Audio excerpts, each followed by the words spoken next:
Yeah, there's like 3 snap wounds when right. the corner. That's up. But, you push back and you get these closed doors, and then, what the fuck you do after that? Right, but how come these hangings and all over the country? But hangings, actual hangings? Yes, actual fucking hangings. So that's yes.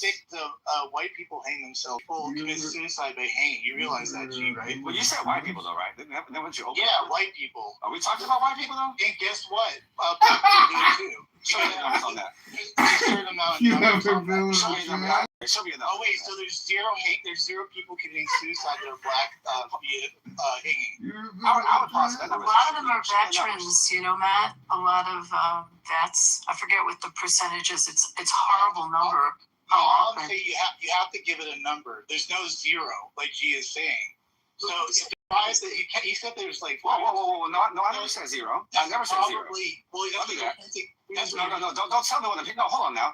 First I say it, now I'm hinting at. Give me that. Well, you were. You subtly. Well, which one is it? Did I say it or did I hint at it? No, you hinted at it. You're like, oh, no, I hinted at it. Okay. You kind of like made this little comment. So my point is that you got to account for X amount of that happening in the black community, right, G? Wait, I'm sorry. Say what again? Say it again now. Have to account for. A lot of these cases are happening out in the woods. Like, okay, sure, if you want to make that argument that white people hang themselves when the point is that there's an X amount of number that has to be accounted for. Just in any community, it could be like the Indian community. It doesn't matter. But and then obviously, like, were there any near a town called Quinlan in Texas? You know what I mean? And by the way, let me know what those cases are, the ones in the woods. So that'd be kind of interesting. I never heard. Active in East Texas because the Klan is active in East Texas. I just Googled that the amount of suicides for black veterans is double the suicide per capita rate of the other minorities committing suicide. The one was really weird. There was some kind of sign out there too by the person that was hung. I don't remember what it was, but it was like it was like something fucking dark, some weird dark messaging next to this, and that was hung. That stuck with me. I don't like that shit. Yeah, I'm not saying it doesn't happen. I'm just saying, like, I don't think every case of a black person, in my opinion, doing a suicide by hanging is a lynching. And that's the kind of the narrative that's being pushed around, which, by the way, does a disservice to the people that actually probably had a real problem. It was foul play, Oh, okay.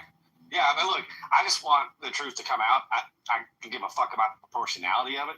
I do. I guess she did drive all the way down there for Juneteenth and decided on Juneteenth, I'm gonna hang myself on a tree. There was that, and can someone check this for me, because I'm having a hard time believing that there's no actual articles.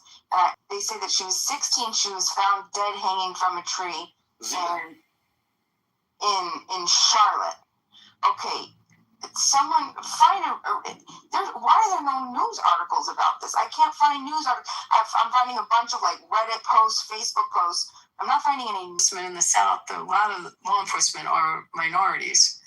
It's not like you have law enforcement that are, all white law enforcement. It's just not the case. Wait, what you mean? So, what do I mean? I mean, I don't know. Let's pick a city in the South. And okay.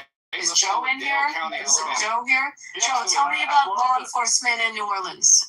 In New Orleans? So we're going to go with the major hubs? No, I'm sorry. I'm going to have someone from Louisiana in here that...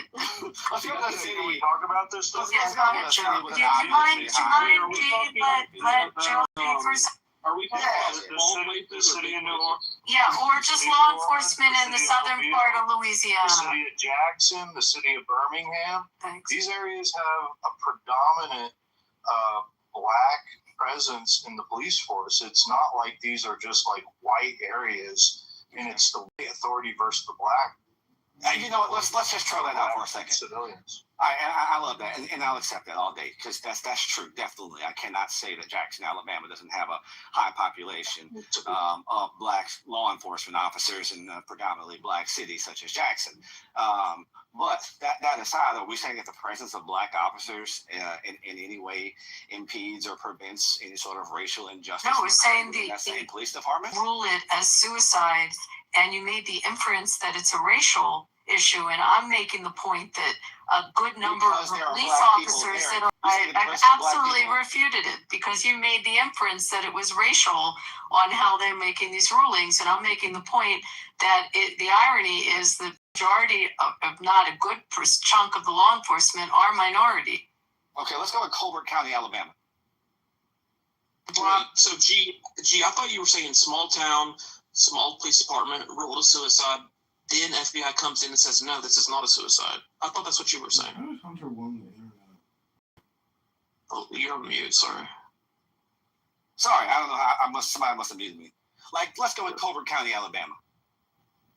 And going to Pritchard, Alabama would be out of place and may suffer from some discrimination for being white in Alabama? No. I'll tell you what I do think, though. No. Why don't you think so? Well, I'm gonna tell you. I know exactly right. I'm glad you said Pritchard. Good. Thank you for pulling that out. The one I'm very familiar with. No, absolutely not. No, what would happen if you get a white guy who's coming through with a beater, right? And he kind of looks pretty methed out, and his tags are out of place and shit. That's probably gonna get you a pullover, but your tags are out of place any damn way. But no, I'm not seeing. Honestly, I'm not seeing any such action.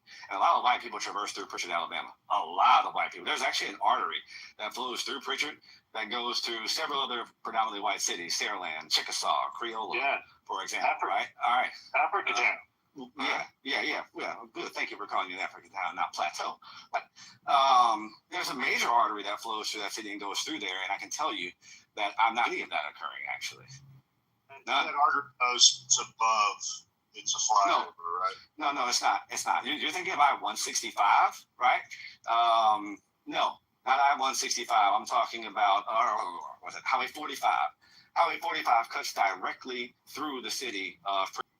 Yeah, so out where the hospital is there, Mobile's Hospital, man, the University Hospital there. Okay, Mobile's it's pretty rough around there, man. It up and things like that. That's pretty tough for a white guy to be walking. Actually, that's not true at all. The area around University Hospital is not mostly boarded up houses. In fact, what you'll find around there now, there is an element of crime that goes along in those areas. But again, even in that area, you're not really out of place. You'll find the majority of the houses are actually owned by older people who keep their lawns up, and it looks well. You're thinking of the Tolmanville community. Let's not be too overgeneral about things. And then right next to that will be the upper Midtown Crichton community, right? And so when we look at those areas, no, I mean, they're pretty well maintained areas. Now, there are some shakier areas when you get into, like, say, the Crichton area. But even in Crichton, I mean, that's a fucking diverse. So is it thinking possibly a group of white racists hung a kid and then try to make it look suicide? Question. So initially, we have to go with foul play, no foul play. All right, bam. So when you say suicide, that is absolutely an archetype of the suspect that we should be trying to build our profile together to gather up and look towards. Now, profiles are obviously not that admissible. Certainly do. They certainly do relate to a lot of FBI investigations, especially when you don't have a suspect known. You have to start to build a profile of the reasonable person that will fit that scenario that you can actually go after and look towards. And sometimes they're fucking wrong. You know what I mean? They just are. And that happens too. So I guess that's what I'm saying. But I mean, I live in the South. I have a hard time seeing. I think it would sometimes the most obvious answer, even though it's painful, is what happened. I'm not saying it's not possible that they were lynched, but I have a hard time seeing that in 2026 or 2025 or 2024 that people are still lynching. I don't think so. Right. And certainly, we don't have any. there wouldn't be any teenagers or non-teenagers who would have any malicious intent at all with the available means and look around and thinking that, damn, I could probably get away with this shit, right? But not for for a racial reason. They accidentally kill a friend and they try to cover it up. You string them up, right? I know. The most likely explanation they hung themselves. Right. And that's what the forbid tends to go with. I'm sorry. But what are you calling it in our media? Give a shit about God, or they're Christian. Since they've been living. Well, then they're not Muslim. That's the point we're trying to. You're not getting it. That's the thing I think they don't understand. Is I would not to get the American populace to go. You guys, No, you're correct. I think this is one of the things that you don't understand. I think it's one of the things that you don't understand. Netanyahu wants this to happen. They need to fucking do a fucking red This flag. isn't about Israel. Okay, but Brett. False flag shit. Okay, Brett. Iran, and then we'll go to war. Anyone who doesn't give a fuck about Brett. Here's one of the biggest problems. Okay, and this is something that any American that's been around Persians kind of knows. We cannot trust. They're more patriotic than us. Sure. So we cannot trust Arabs for many reasons. I don't want to get into this and make it a racial or ethnic space. Or of course, it's a different. Do you include Israeli Arabs in that? But I would say that, I feel like Persians are by far, at least in the United States, far more trustworthy, far more like us, Patriotic. and far more. Yeah, you keep saying the same thing. We get it. We heard you. Armin agrees. We get that. We're not talking. How are you going to convince us to go lose millions of fucking young 17, 18-year-olds? I'm not talking about the IRGC. You keep behind. You guys aren't listening. Well, that's what Bibi wants ground force. I'm not talking about the IRGC now. I'm not talking about the IRGC now. I don't think you listened to the conversation. Armin, can you make it very clear what we're trying to say here that they're not getting regarding God first, government second? If you are a Muslim, can you explain? Yeah, sure. So you understand. No, but you keep going back to the IRGC, so you're not listening to the point we're trying to make. Yeah, well, the entire topic is about why the United States it's not. made and why. No. The entire conversation that You left the room. No, I walked away for like a minute and I was right back. The entire conversation, the point Pepe was trying to make is that the Americans don't give a shit about going over to fucking fight another fucking Vietnam and losing millions of people and we know the Vietnamese more than we do the Iranians. First of all, you wouldn't lose millions. First of all, you wouldn't lose millions. But wait a second. We're not fighting the war. So I know that's what you're all fucking making. I think we agree that any kind of the Muslim, any of the person that believes in Islam, Shia, Sunni, whatever, is not going to be compatible with the West. Hello. We agree about this. Okay? We agree. It's not. Okay, so that's what we're talking about. Great. That's Shia Muslims aren't coming over here. To the second. Secular progressive atheists are coming over here. As some of them they are come as a minority. See, some of them they are coming still, but very minority. You're right, very minor, very little bit of them. Because why would they leave the fucking country? Yeah, but you know what? We're fucking worried about Dearborn, Michigan, and fucking Minneapolis being invaded by fucking Somalians and fucking Yemenis and shit. Like those are the ones that are showing up. They're the religious ones. Oh, of course. And I'll tell you something about the war that you said. Of course you need to. Of course the American person. Of course your money, taxpayer, everything. But when you're looking for the fuck Bibi and say, fuck Israel and this and that. From the logical standpoint I'm talking, right? In my opinion, I might be wrong. So you guys are as an Americans, right? You're selling the American product and this and making money. The big corporate companies, billions of the dollars. It's not just the art. Also, you're selling the technology. The quality is almost better in some particular. In terms of the quality and the technology is slightly better now, which is going to be a huge leap in the future, I believe. Right? Why should I? If it's better for you, you should. Sure, that's what I'm saying, but thinking in that way strategically. Because yes, I am willing to pay the premium for Tesla slightly more to protect myself against the communist ideology. Because everything is not the money for value, right? Because on the long term, I don't want my people to move from a democratic country by empowering the communist. You're in the Matrix. In the Matrix, Armin. You're in the Matrix, bro. For the community. So it's a little bit of a trade-off. And Americans to keep that balance and petrol. You're in the Matrix, Armin. Fortunately, they need to be able to talk preventive. Yeah. Oh, is it? Okay. Now it is better.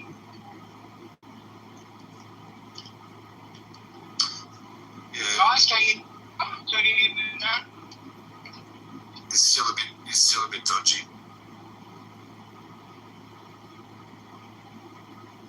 Can you guys hear me? Yeah. Can you?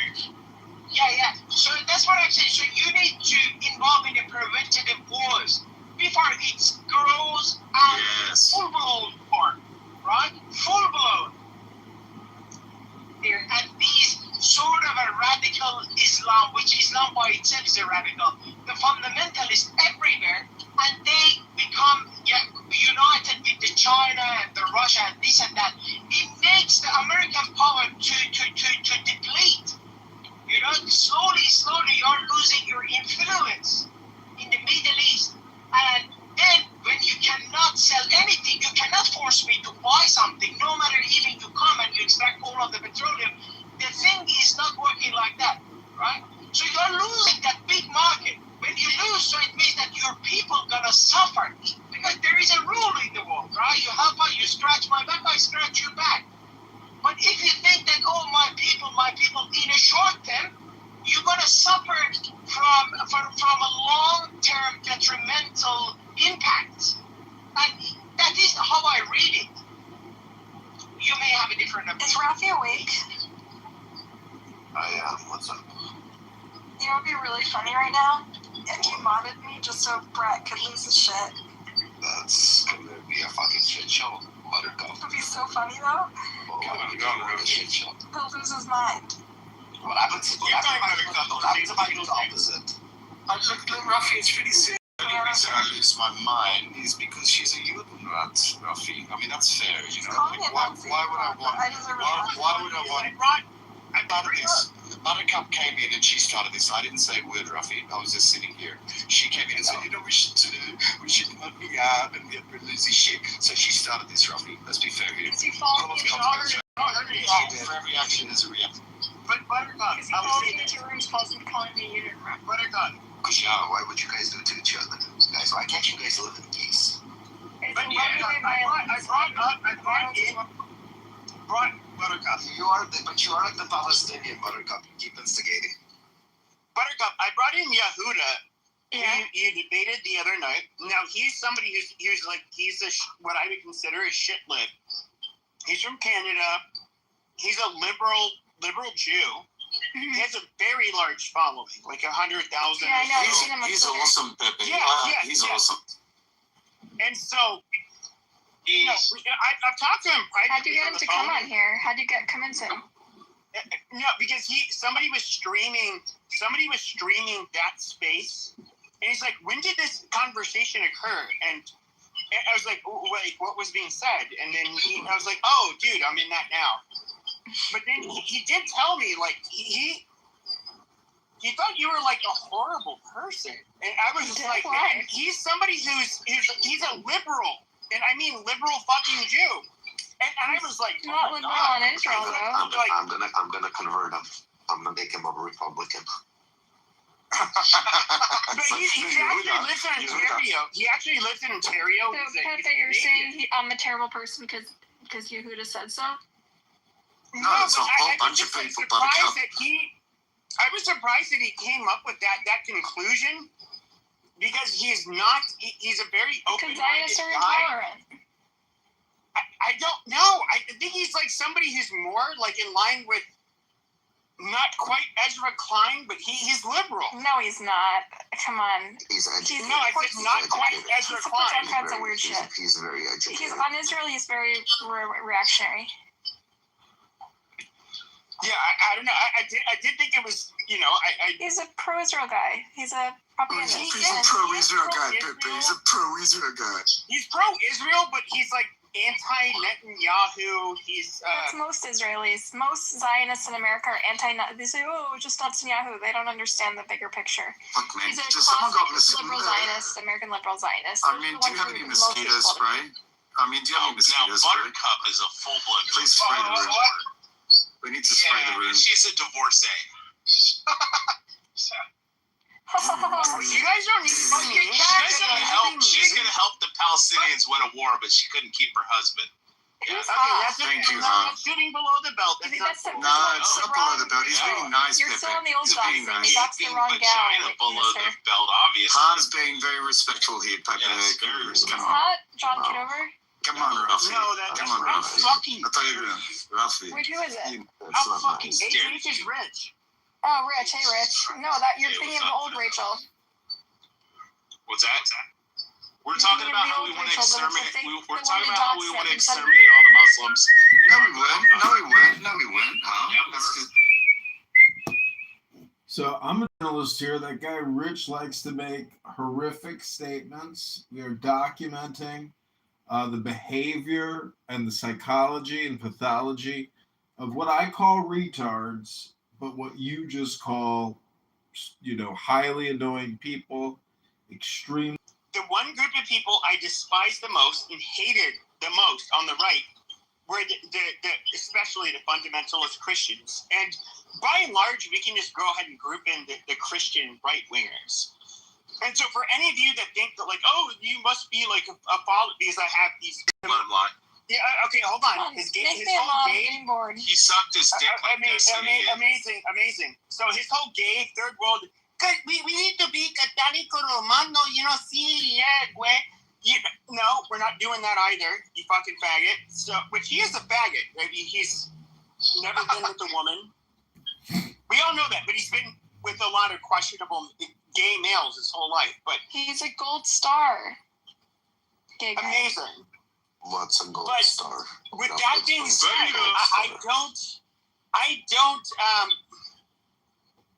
I got interrupted so much. I don't even know what the fuck I'm saying. This is. I blame it on you. No, you were talking I about blame it God. on you, Buttercup. You were just going. You were talking about God first, right? You were saying the evangelicals put God first as well. Oh yeah. Evangelicals put God first before everything, before national security, before any goddamn thing you can think of possible. They put God first. And if you're a devoutly, let's say, like Christian person, a true believer, you're going to do that. And I think that, like, even with Judaism, I'm going to guess that probably is going to occur with them too. If you're somebody who puts religion before everything, it's problematic. You agree. have I allegiance don't to disagree God and with your you. religion before any national. I agree. 100%. I don't disagree with you, Pepe, regarding the evangelicals. But still, would you say America is a Christian country? I would say that, like, there's no question that when it comes to our morality and the founding populations, we are overwhelmingly Christian. Exactly. Even if you look at the latest waves of immigration in the United States, they're mostly Christian people. Like, we are, by and large, a Christian country. That's why we don't. Okay, so you got one problem. So Pepe, you got one problem going on, like the one that you're referring to. Why would you want to add another problem? It doesn't make any sense. Like you What can other clearly problems see. do I want to add? Well, no, I'm talking about the Muslim issue in the West. Listen, I'm from Australia. Okay, I think so. You can ask Amir what I think about this. He'll tell you this is what Pepe says. I believe all Muslims need to be removed by the West forcefully. And that's all. Listen, that's all that Makmal and I were talking about before, huh? That's all we were saying. Yeah. We weren't talking about the IRGC. We weren't talking about Zionists or Jews or Israel or Bibi or any of that stuff. That's the only subjects we were talking about before, just to bring you back to the.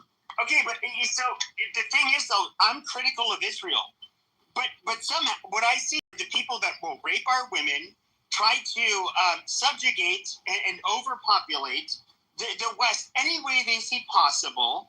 The shit. So we're on the same page. So I understand we are on the same page. So Pepe, Pepe, you said something about religion and nationality, which I really liked. You said nobody should put their religion first, then nationality. But did you know that for some... I look at as Muslims, they will...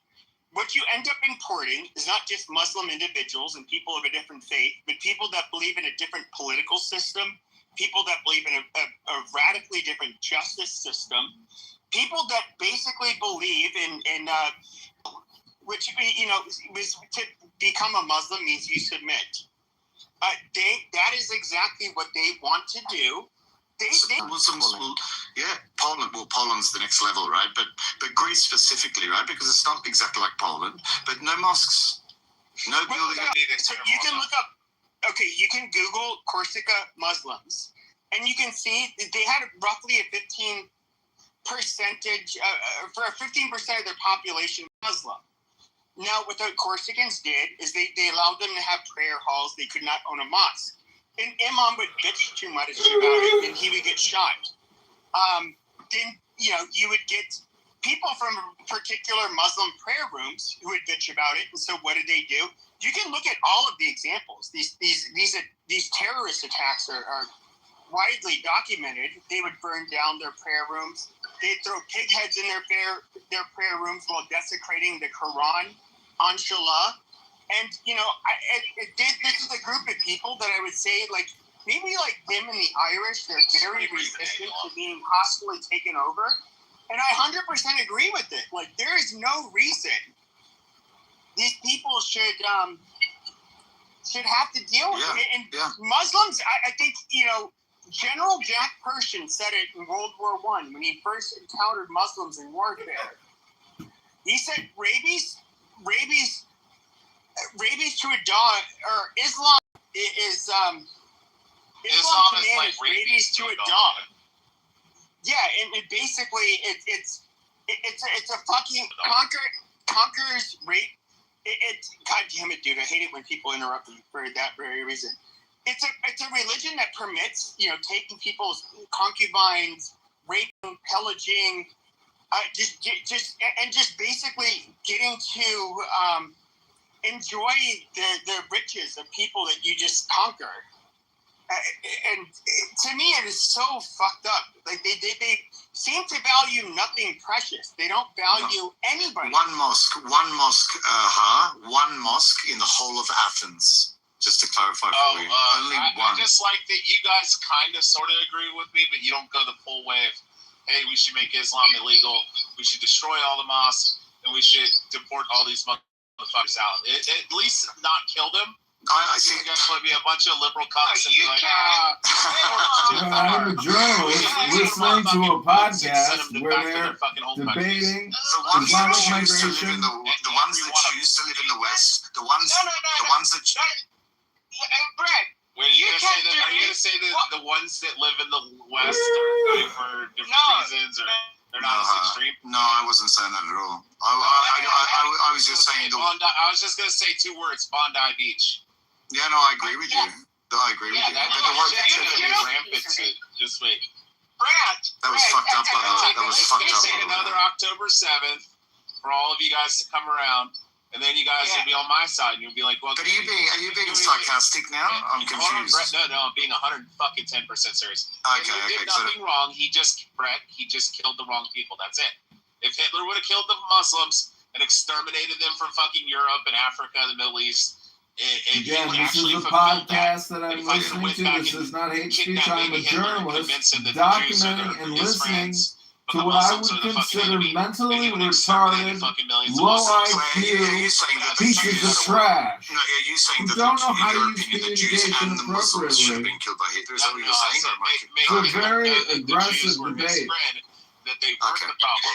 I just wish I had a time machine that I could I think the level of nuance. Show him fucking Dearborn, Michigan, and be like, look, this used to be a beautiful Okay, but that was not. Okay, that's through the bring lens him of to fucking cousintism. Germany in 20. Okay. Hold on. I'm trying not to mute you. Hold on. But if we look at the time, in Germany, first of all, in 2020 there were like roughly 50,000 Muslims living in Europe. Now I believe it's just like what around. It's in the tens of millions. It's bring Daniel up, Pepe. In the Let him talk about how 1960s, Germany is 2 million Turkish people migrated to Berlin and Germany. Turkish people are fucking super progressive. No. I'm talking. I get it. Hold on. Okay, hold on. I'm talking about the total Muslim population in Europe. That's like saying Persians. Amazing. So when I say Middle Eastern, it's anybody from outside of Europe that comes from North Africa or the Middle East. Okay, that's who I'm referring to. And they're Muslim. Okay, but hold on. What I particularly said was the Muslim population increased. It was under 1 million, then all of a sudden it goes tens of millions. I believe it's like 20 million or 50 million now. I'll check for you, Pepe. Turks are just Persians with less. Colonies in the Levant and in North Africa.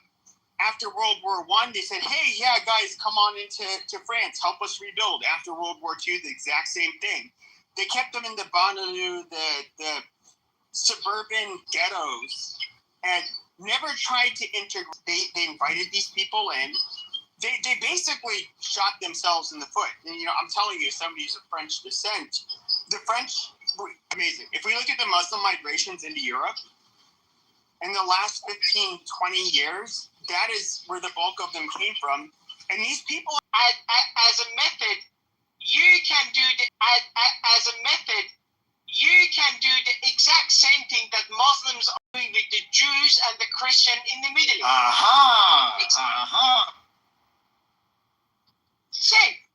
Same thing. Sure. I think, but I do think when it comes to the Jews, I do think it's not that I dislike, and that's the one where people won't get this about me. It's not that I dislike them or I think they're beneath us or anything like that. It's just kind of like, but they're whiny and manipulative. But they're self-interested, just like every other group is. But however, they tend to be talented and more, intelligent on average than other groups. What about the Christians? What about the Christians that are murdered by Muslims? There's over 1 billion of us.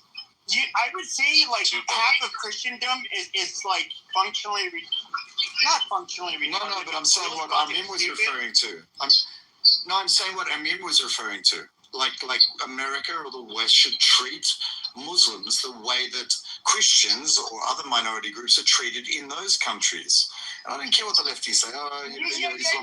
Absolutely. Like when it comes to Islam, it is incompatible. It's always been incompatible, not just with our religion. It's not that the Christians have a problem being tolerant.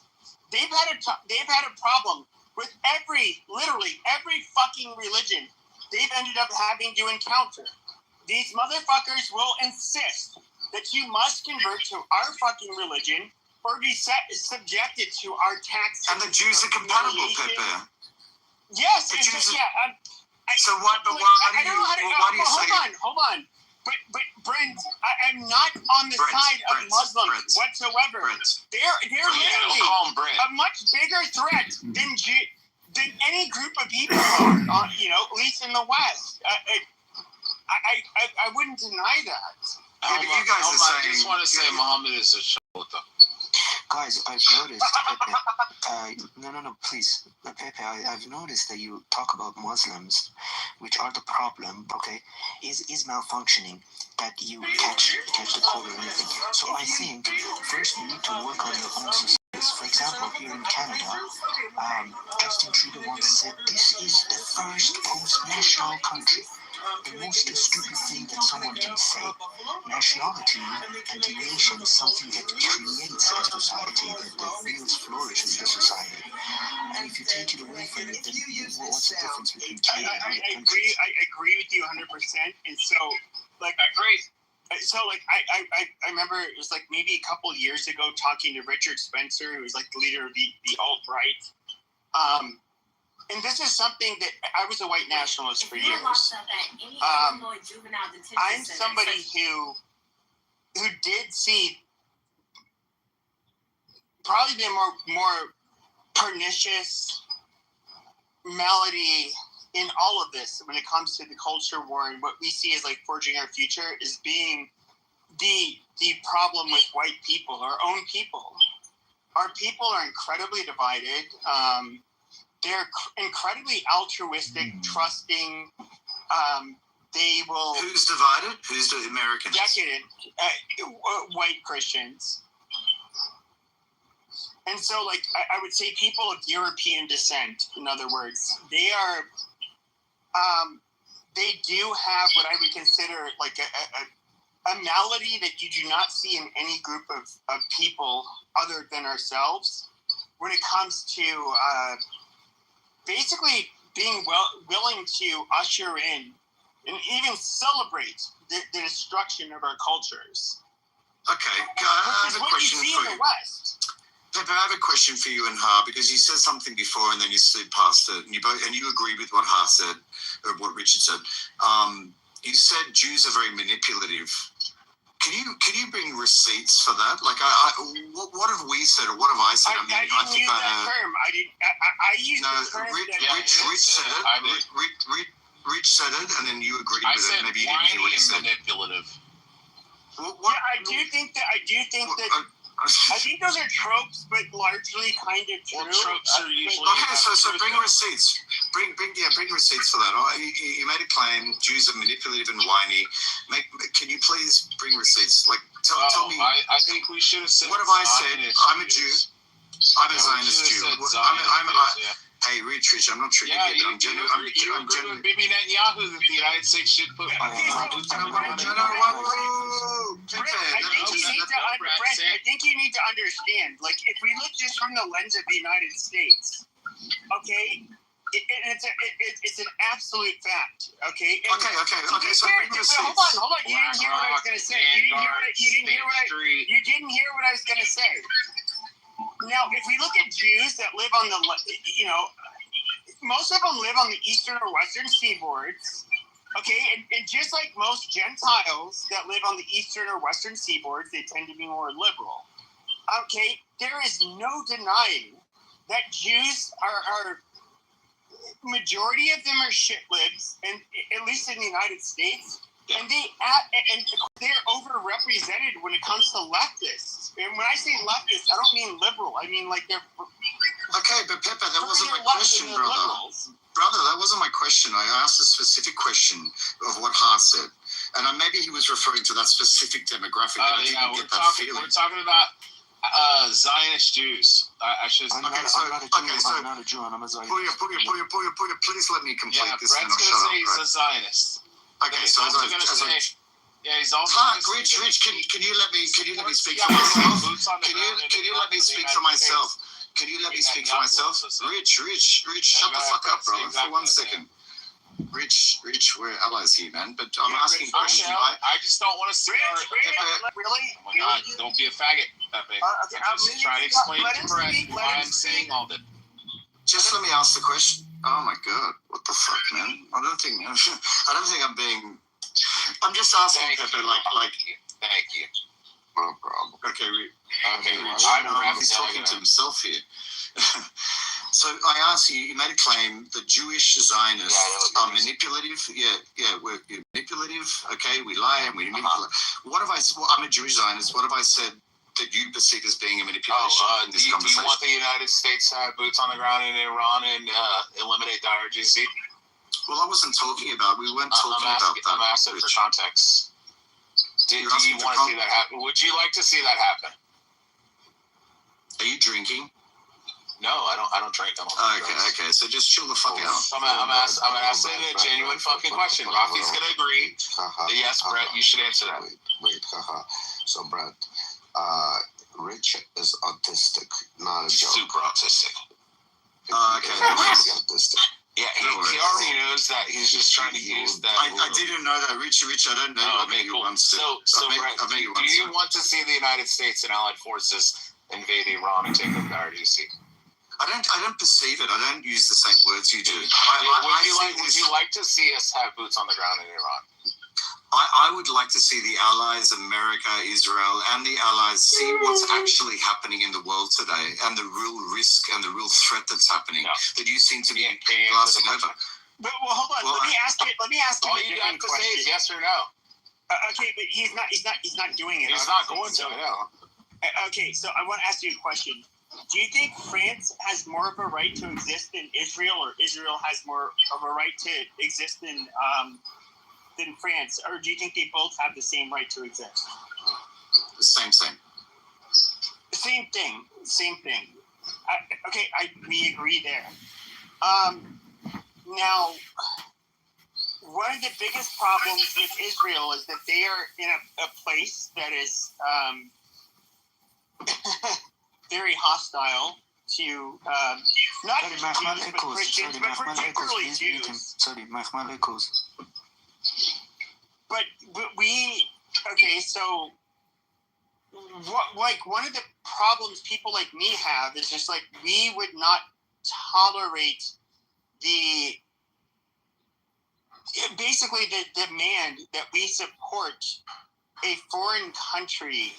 I don't see this as Israel's war, Pepe. I don't see it as Israel's war. No, I don't see it that way, Rich. We all know. No, but I'm saying Israel did not exist. We wouldn't give a fuck about Iran. So you're saying bombing Iran? No, we wouldn't. I'm a Jew and I'm a Zionist, and I can at least say the truth. But it is about whomever it is, not No, it's the fact that our IRGC has listen to Iranians crashing out. They're chimping out. They are close to get their hands on nukes, and if America doesn't do anything about it, in years there won't be any America. Okay? Bro, it's such fucking horseshit that Iran's on the verge. Yeah, I don't buy that, Richie. Just so you know. Like, they can get 2,500 miles and they can reach London. Yeah, and all I thought we shit. put them back decades. Last We summer. already did. We knocked the shit out. Not. So I see this as a war. So I'll say it again, Rich, and I think we're on the same page because Brett, we have to finish this so Israel can build greater Israel like Bibi Netanyahu wants. See, I don't. See, you want to see the picture of Bibi on I-24 standing in front of This is like the low IQ anti-Semitism when you come into you start talking about greater Israel or their monetary system. I'm not talking about greater Israel. I'm not making that claim. I'm not making that claim against Rich. Jesus was a pussy too.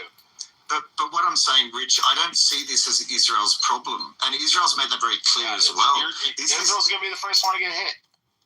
No, Rich. They're going to hit Tel Aviv before they hit fucking the United States. Come on. That is true. They hit Israel. 100%. The second they get enough refined uranium and they can strap that motherfucker into a rocket and they can launch it, they're not going to be like, oh, we should hit Saudi Arabia, we should hit the UK. No, they're hitting fucking Tel Aviv first. Don't worry, BB doesn't allow them, okay? Don't worry. They're not going to hit they're hitting Bahrain, they're hitting Qatar, they're hitting the UAE. The first one that's being launched is but as soon as Iran, if they were to ever be as dumb enough to, because we all know they have over 100 nuclear warheads in Israel, as soon as they were dumb enough to do that, they wipe them off face here. David. But that's not the point. But if they had the capability, the first one they're sending is to Tel Aviv. But Rich, you confuse me, brother. You confuse me because you said before, and you said you weren't exact. Because you said you weren't exact. Rich. I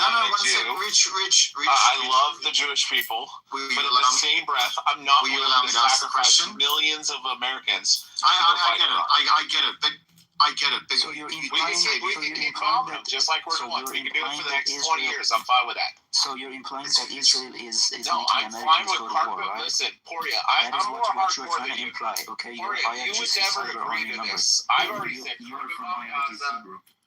I can't stand Rich. He's got to be the most toxic communicator I've ever heard in my life. Couldn't even imagine. Imagine his wife. Like, his wife can't even speak English, so there's no other way you could possibly stomach listening to that guy. Oh my God. He's a YouTube content moderator's worst nightmare.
You do agree that Islam is incompatible.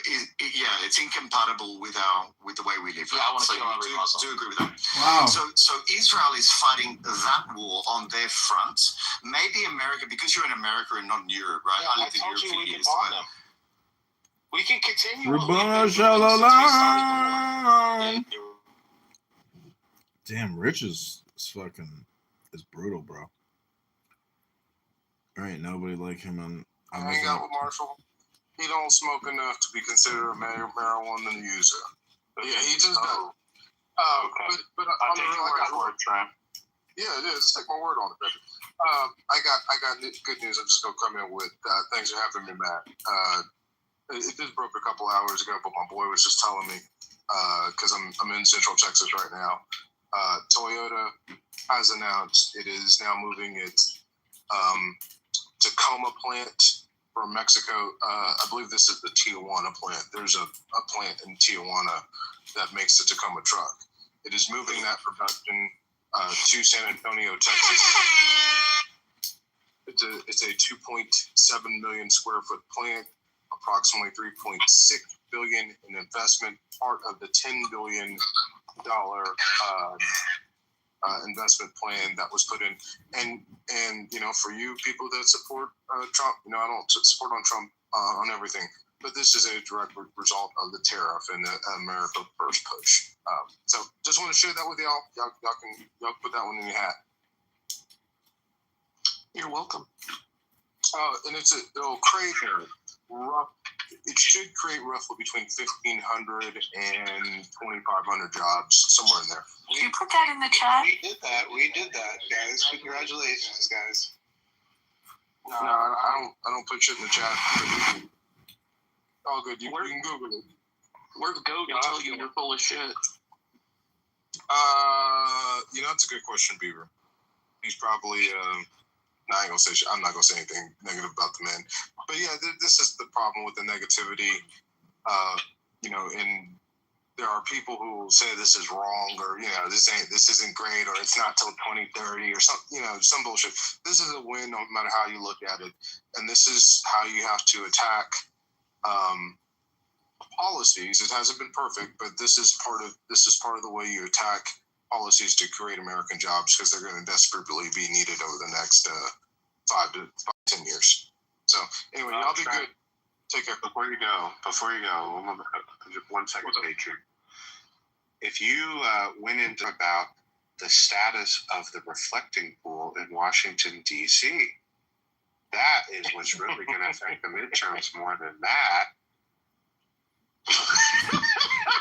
I've actually heard exactly that. I'm not even kidding you. That wasn't even a parody. I'm with this, Trent. I'm going to put this in Gary's chat, and I'm going to watch how it gets attacked. Oh, Abby, you happen to have an idea of what I might have been I'm going to have some fun with this. Thank you, Trent, for telling me. Oh, man.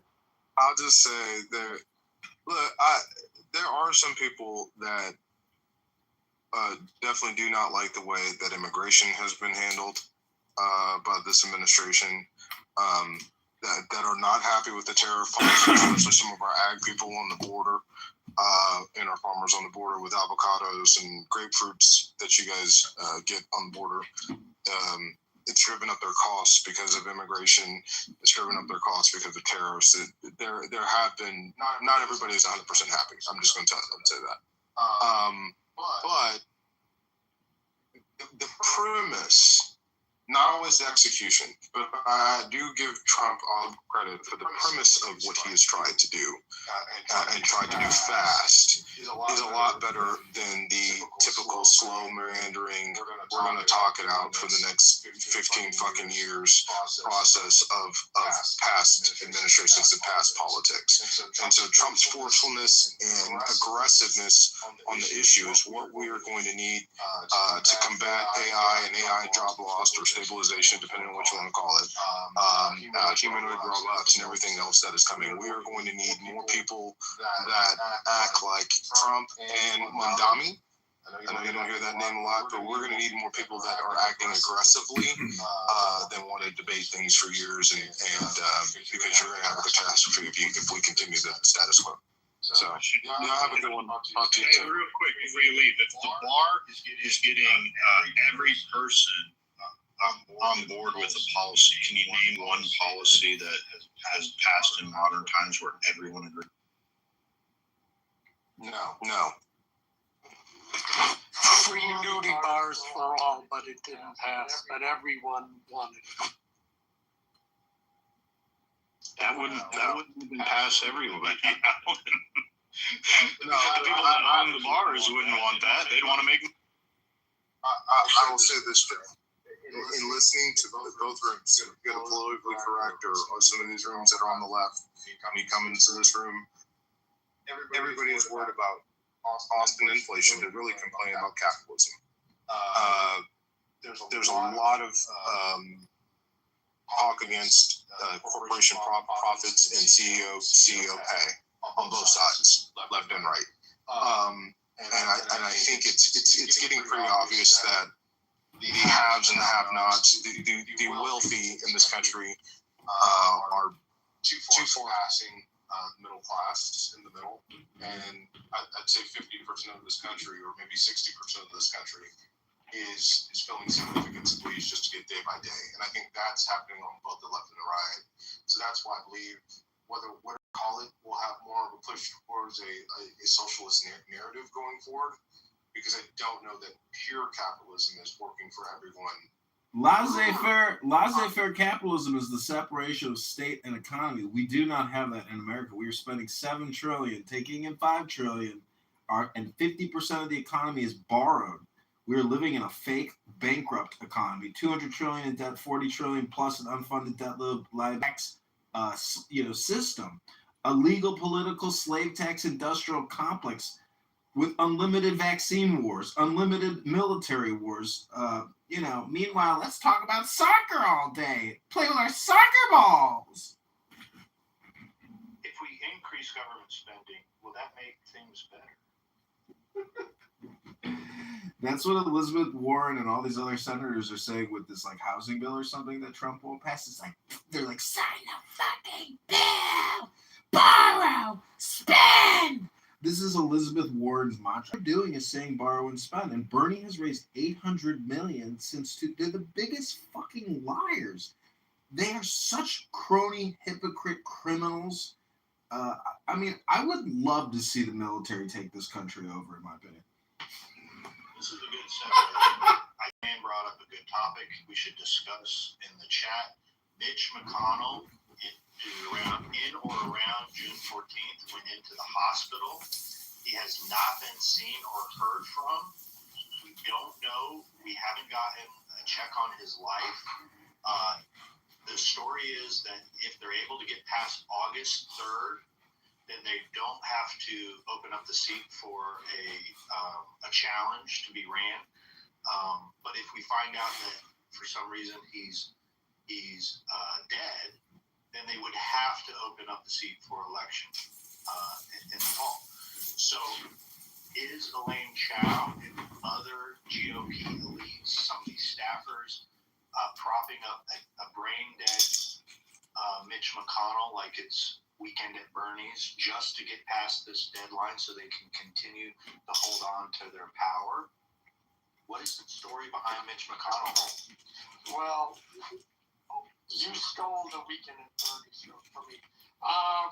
The question is, and everybody's going to hate my response. If you don't, you should.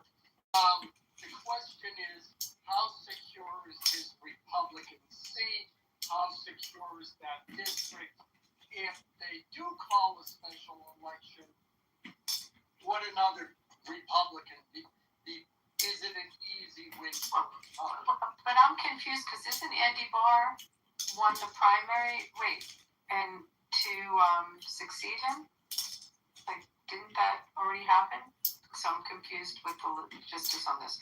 So the general elections in November. So you're saying they'd have it? How would they have a special? They're going to call a special election Because they have an election in November. No, because there's a time limit. If he's away, if he's incapable, my understanding is if he's incapable of serving, like Joe said, the cutoff date is what, August 3rd? So if he's alive until August 3rd, then they wait for the November election. And I guess it's a vacant seat or somebody fills in. I don't know what happens. Joe, you probably know better. Tennessee, by Tennessee law, they have to call the special election and fill the seat. So that's my understanding of it. Who won the Democrat primary? I'm going to look this up. Yeah. In the meantime, I just want to address the bullshit that Trent said. Yes, both Democrats and Republicans have concerns about CEO salaries.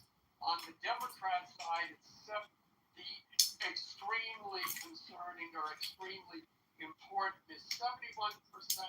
On the Republican side, it's 32%.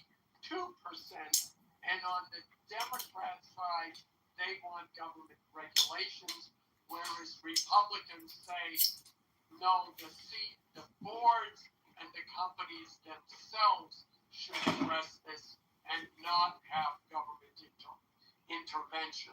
So once again, his whole capitalism is family, blah, blah, blah. Yeah, Alan, bullshit. we have a hospital group here called Lurie Children's Hospital, which is internationally and well known, but they just stopped doing trans surgeries in early 2026. So I looked up how much they get in Medicare, Medicaid every year, $1.5 billion, and the CEO makes $2.5 million a year.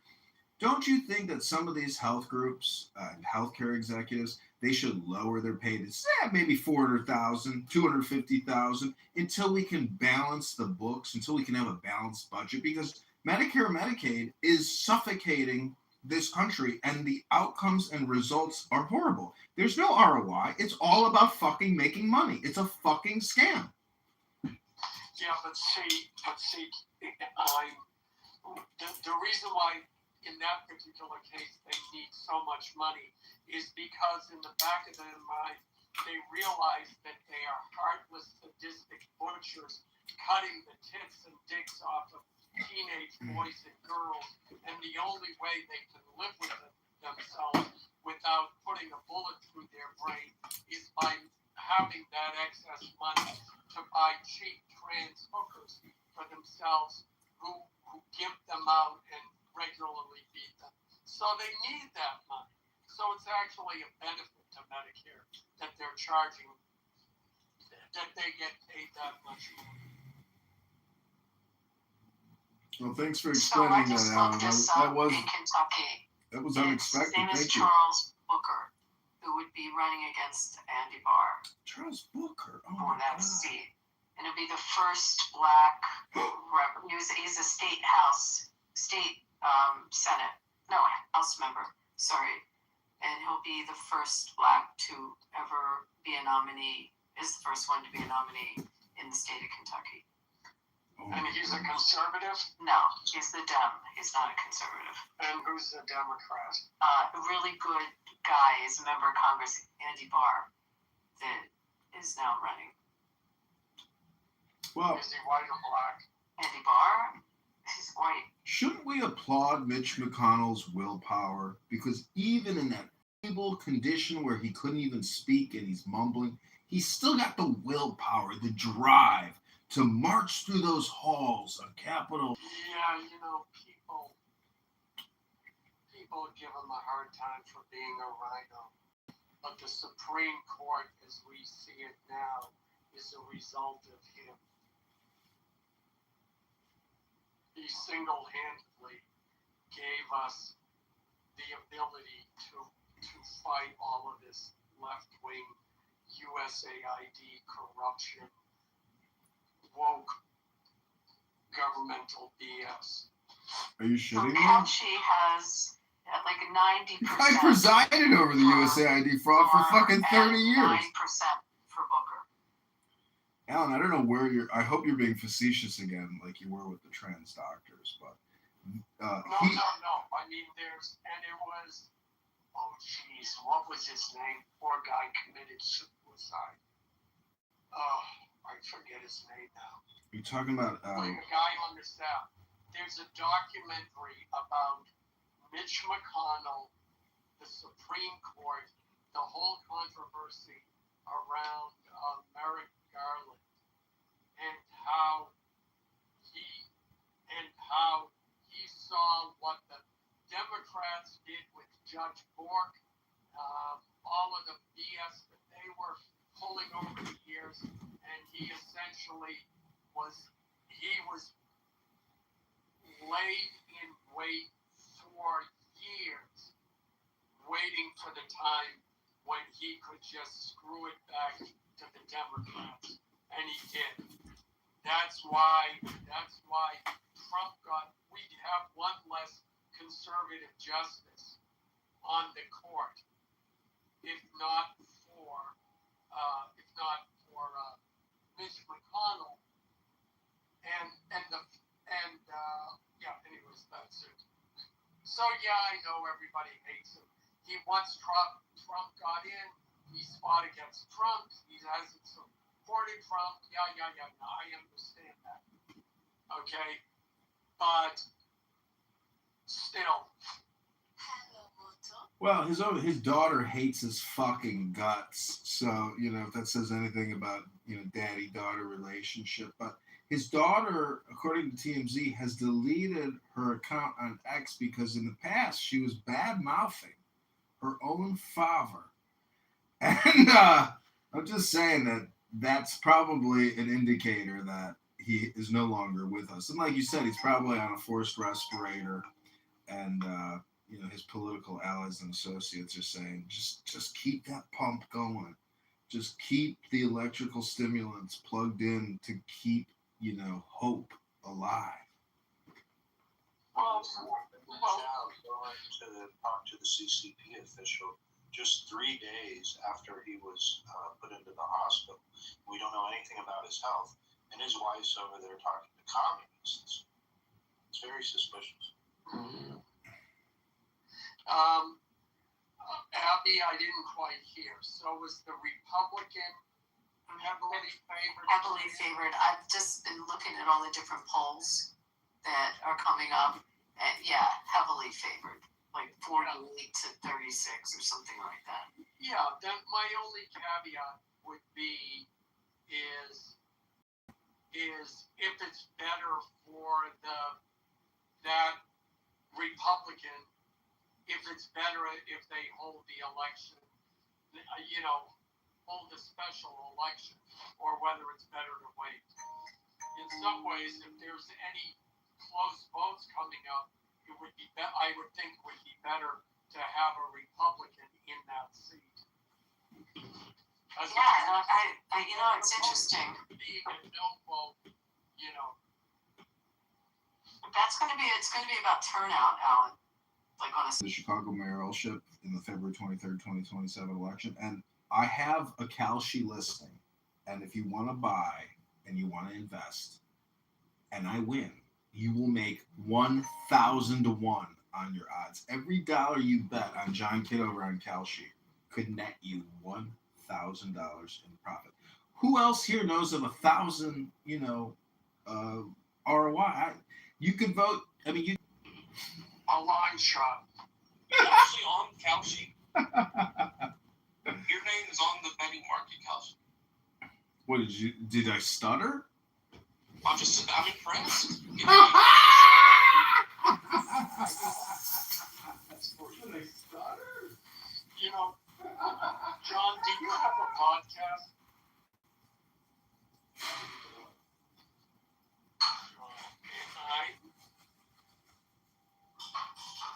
Hello?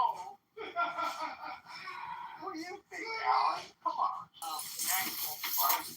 You're not a subscriber to YouTube? I thought everybody was. Okay.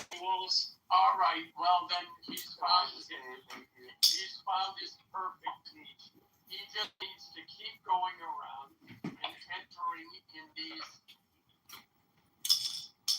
Well, I'm not on Kalshi yet, but just talking about it and putting it onto YouTube is all the work you need. No, but July 6th. Who's giving me the thumbs down? July 16th is when I can officially file, and I can start collecting petitions on petition signatures. I'm optimistic that I can get on the ballot, but it is 15,000 signatures. It's a lot of fucking signatures. Are you finished with your case, though? Has that been adjudicated fully? Adjudicated? It's a bunch of slander and libel by Darren LaHood's attorney. And there's no investigation. Well, I'm asking, is it over? It never began, dumbass. It's fake news, you fucking schmuck. It's Marshall Rankin. You were being investigated. I'm just going off what you told me. I didn't say I was being investigated. The attorney said to the Illinois State Board of Election he should be investigated because he hates guts because I accused Darren LaHood of committing fraud. So the whole thing's just fucking news, bro. It's just a blurb on a guy's website. Some fucking amateur newspaper guy with a fucking huge herpes sore on his face. It's not by mainstream news. Jeopardy. Listen, Kwame Raoul are fucking money suing the federal government. They're fucking traitors. They're losers. We need to send the military in and crush these sanctuary cities and do it quick. Hello? I know people kind of chuckle at John. However, local politics is to those circles unless you've gone through the ritual to enter into the good old boy system of upper tier local politics. That's the reality of it. People laugh at John, but it's like, I'm not doors for John. Y'all really need to know how corrupt politics really is. And when I ran for Congress, I got hundreds of write-in signatures. So that means I actually psychologically, mentally connected with hundreds of people through X and Instagram and YouTube. And they wrote my fucking name in all across the 16th district because they hate Darren LaHood. And whether it's Democrats who signed my name or Republicans, it doesn't matter. People are not happy with the current politicians. They're being lied to. We've had vaccine wars and military-industrial complex wars, and we're $40 trillion in debt, and your property taxes are up fucking 400% in 20 years or even more. This is fucking unfair, and it's bullshit. We need to file fucking bankruptcy at the state level and at the federal level and get all this taxation off of our fucking backs. And the big, beautiful bill gives $500 billion a year in tax credits to Apple, to Microsoft, to Google. So you can pay your income tax and pay corporate fucking tax for them. It's fucking bullshit. Hello? anyone's success in business or in politics is based on creating a vision and your ability to engage other people in that vision. So what you just saw, however he did it, John got hundreds of people to sign their name to say, I'm not going to go with the people whose names are printed on this list. I'm going to write his name in. So that is something. I commend you, John. But the difference between what you're doing or I won't even say that, the difference. We can look to someone like Elon Musk. He's a trillionaire now because he's been able to convince people with millions of dollars to give him their millions. That's what he did.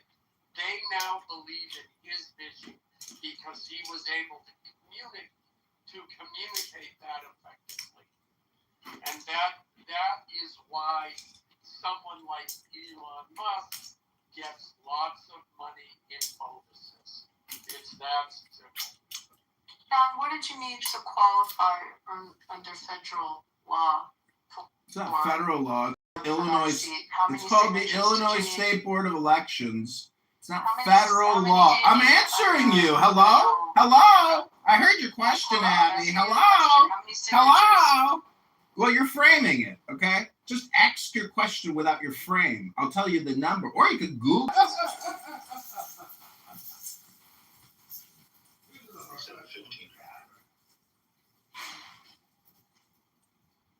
I'm asking that as an inquiry because I had a gut feeling on why we're asking the question, and I wanted to confirm if my gut instinct was correct. You need if you enter into a race via a going to be more helpful to him, but then he made it difficult. Well, what's funny is go by a fat fuck who's an illegitimate journalist. I just asked a question. Hello? How much money do you have to have raised to qualify? What the fuck are you talking about? Abby, you don't need to raise a certain amount of money to run as a candidate. You could raise $10 fucking and run as a candidate. What kind of question? Are you really an attorney? Hello? Do you have a filing fee, John? No, Abby, not in the state of Illinois. There's no filing fee to run for Congress. There's nothing magical about $5,000, John. Yeah, if you raise over 5,000, there's a magic threshold where now you have to report your donors to the Federal Election Commission and do your quarterly filings, Abby. You never ran for Congress, though, so what do you know about it?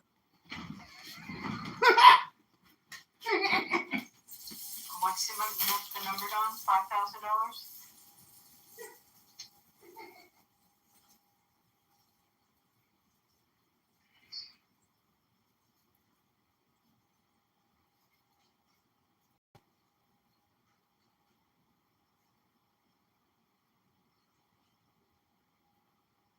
I can relate to the corruption of Chicago. I'm probably biased with local politics.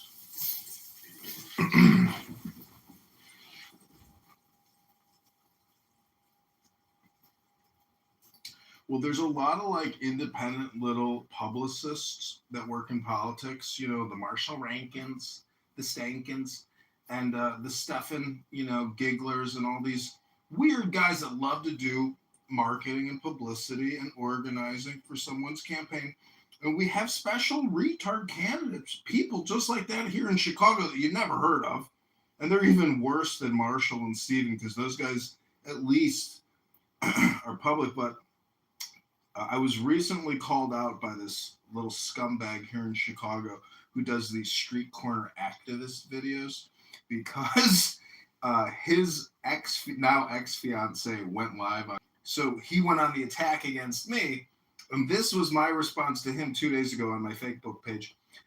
I ran an ethical, transparent, and fully documented campaign, live streamed all communication and operations on YouTube and Clubhouse. Hundreds of signatures were labeled out of district, and Darren LaHood's attorney, Paul Fogarty, libeled and slandered me and called me a fraud. I filed a challenge against LaHood's petitions. He was only 100 above the minimum, which was 1550, and the Illinois State Board of Election refused my challenge and never audited his petitions. Darren LaHood is an illegitimate candidate and should be removed from the ballot for fraud. LaHood projected his fraud onto me, John Kitover. And I've seen LaHood's petitions. To me, they look fake as could be. If you live in Rockford, Peoria, Bloomington, District 16, consider voting for Paul Noley, who is a Democrat. But he's young. He's got a family. I met his wife and kids at a debate that LaHood didn't show up to. And LaHood has created $20 trillion plus in debt and is a COVID-19 vaccine genocider and murderer and a liar. John Kitover, mayoral candidate, 2027.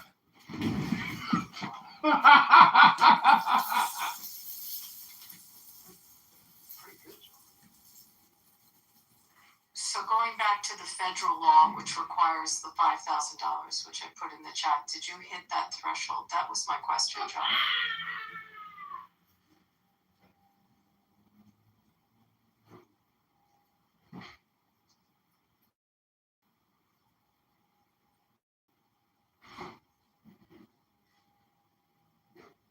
Guess not.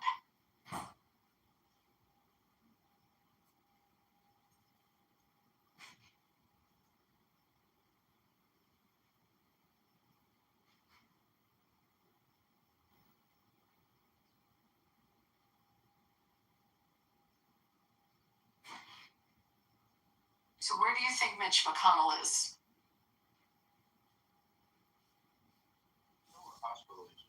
Yeah, but they can't hide a death.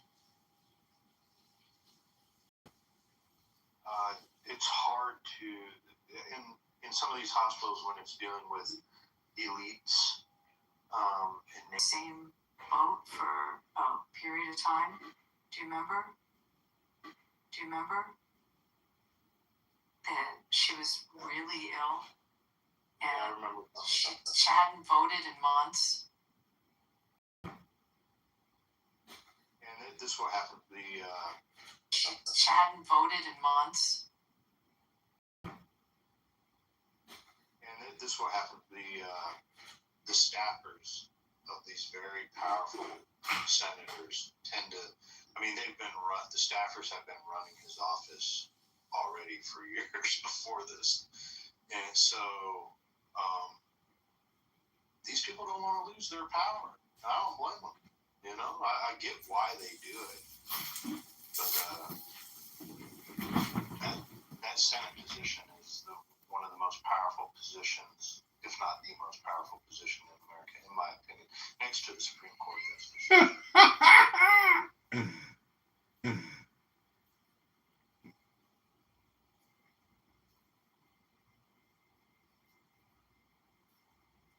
Shouldn't they have to, like senators and congressmen, shouldn't they have to make a public appearance after a certain amount of time?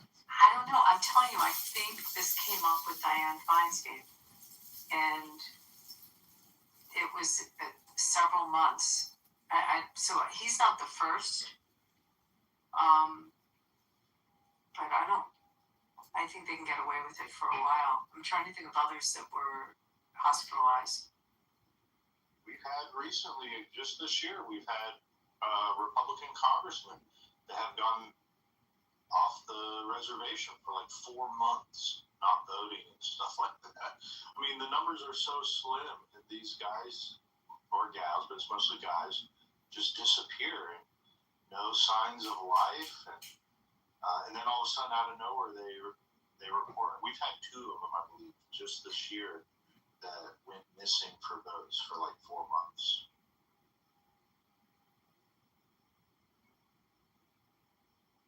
I don't think we have a law. However, it is a law we should put in place. I doubt Congress could ever pass a law to do that. But there should be something after a certain period of time, like 2 weeks or 4 weeks or something at the least, that says they need to make a public appearance.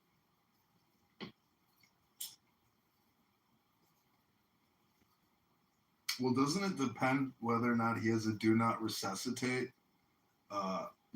with his lawyer or whatever in his estate planning? Does it depend on the DNI or what do not resuscitate DNR?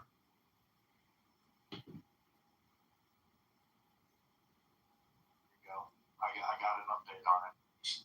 Look, and I don't know how much y'all trust in Laura Loomer's reporting. I tend to think she has sources that have been reliable and ahead of the curve on a lot of stuff. However, I know she is a shock jock type of journalist. But this is what she's reporting. Mitch McConnell is being kept alive by life support machines, but my White House source told me McConnell is in organ failure, and as I report, the source told me he has allegedly been declared a vegetable, brain dead, by doctors in the White House, has been told McConnell isn't ever coming back. January 23 to May 23. And she missed 91 floor votes. Going on 3 weeks. It's three full weeks already. And on to the fourth, So it's like, okay, where's Mitch McConnell? Leader John Thune came out and this was reported that he spoke to Mitch McConnell right after the incident. This was June 5th.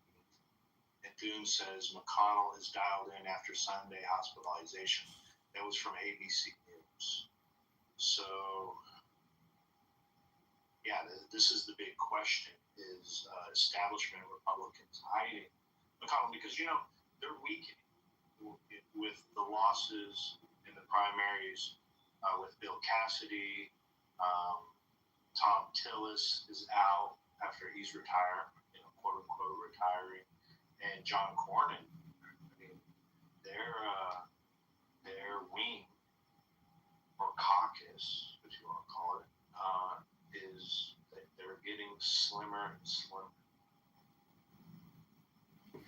But my point is, if she went 3 months, 3 weeks is not as significant. When did they go on break? Did they have a summer break? It was, I think, the week before, right after they had the meeting with Trump, the luncheon with Trump. They went on the summer break.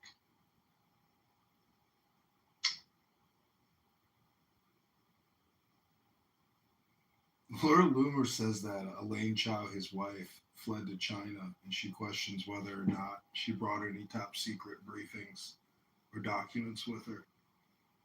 I don't think she probably fled to China, but it's pretty funny that, she says that. They have video recording of her on stage talking to a communist CCP leader. It was a public event 3 days after he was hospitalized. So that was in or around June 17th.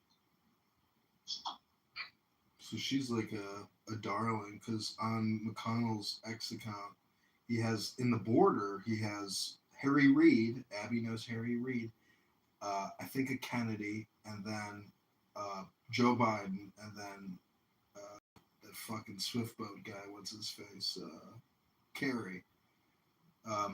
So, yeah, that's the thing. The uniparty is real. And when you see Michelle Obama with George Bush eating Altoids at the Obama Tower of Lies, giggling and laughing like they're best friends, if you're a Republican or a Democrat, what are you supposed to think?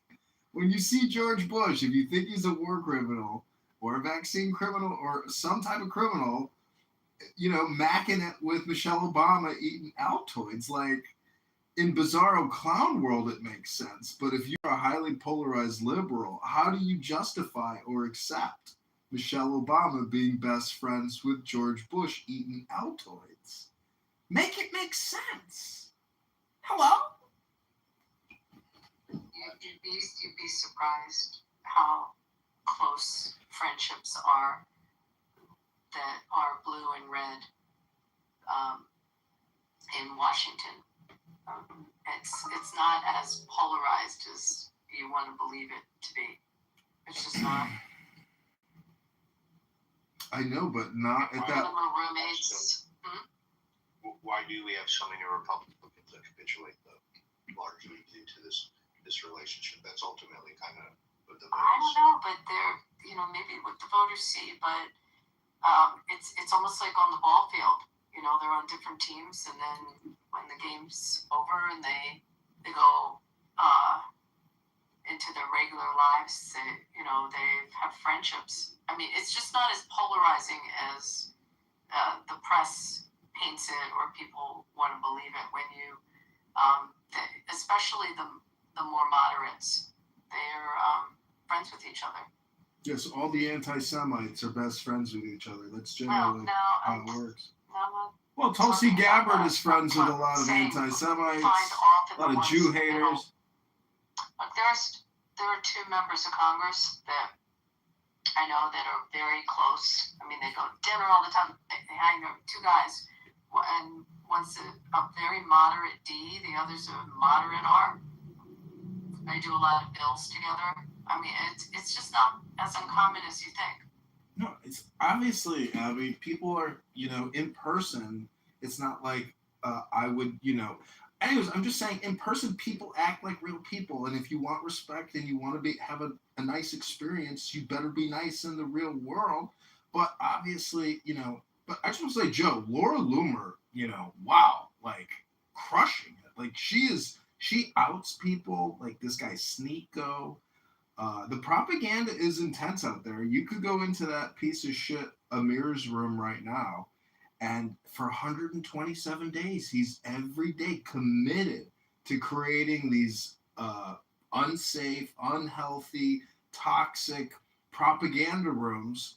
I don't think he has any interest outside of that. And the craziest thing to me is, it's like, how can you support it? How can you justify killing babies?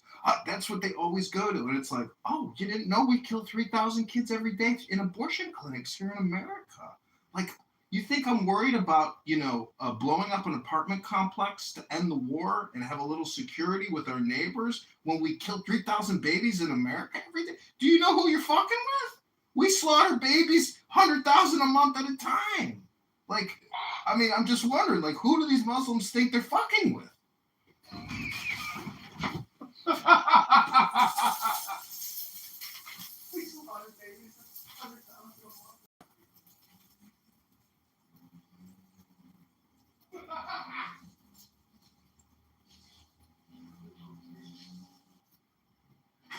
She knows a lot of stuff. Like, she definitely has an inside track on stuff. Yeah, she it's clear she has sources. I've seen her report on stuff, and everyone, and I say the internet piles on that it's true, honestly. Trump loves her. I mean, she's a good relationship with Trump for a long time.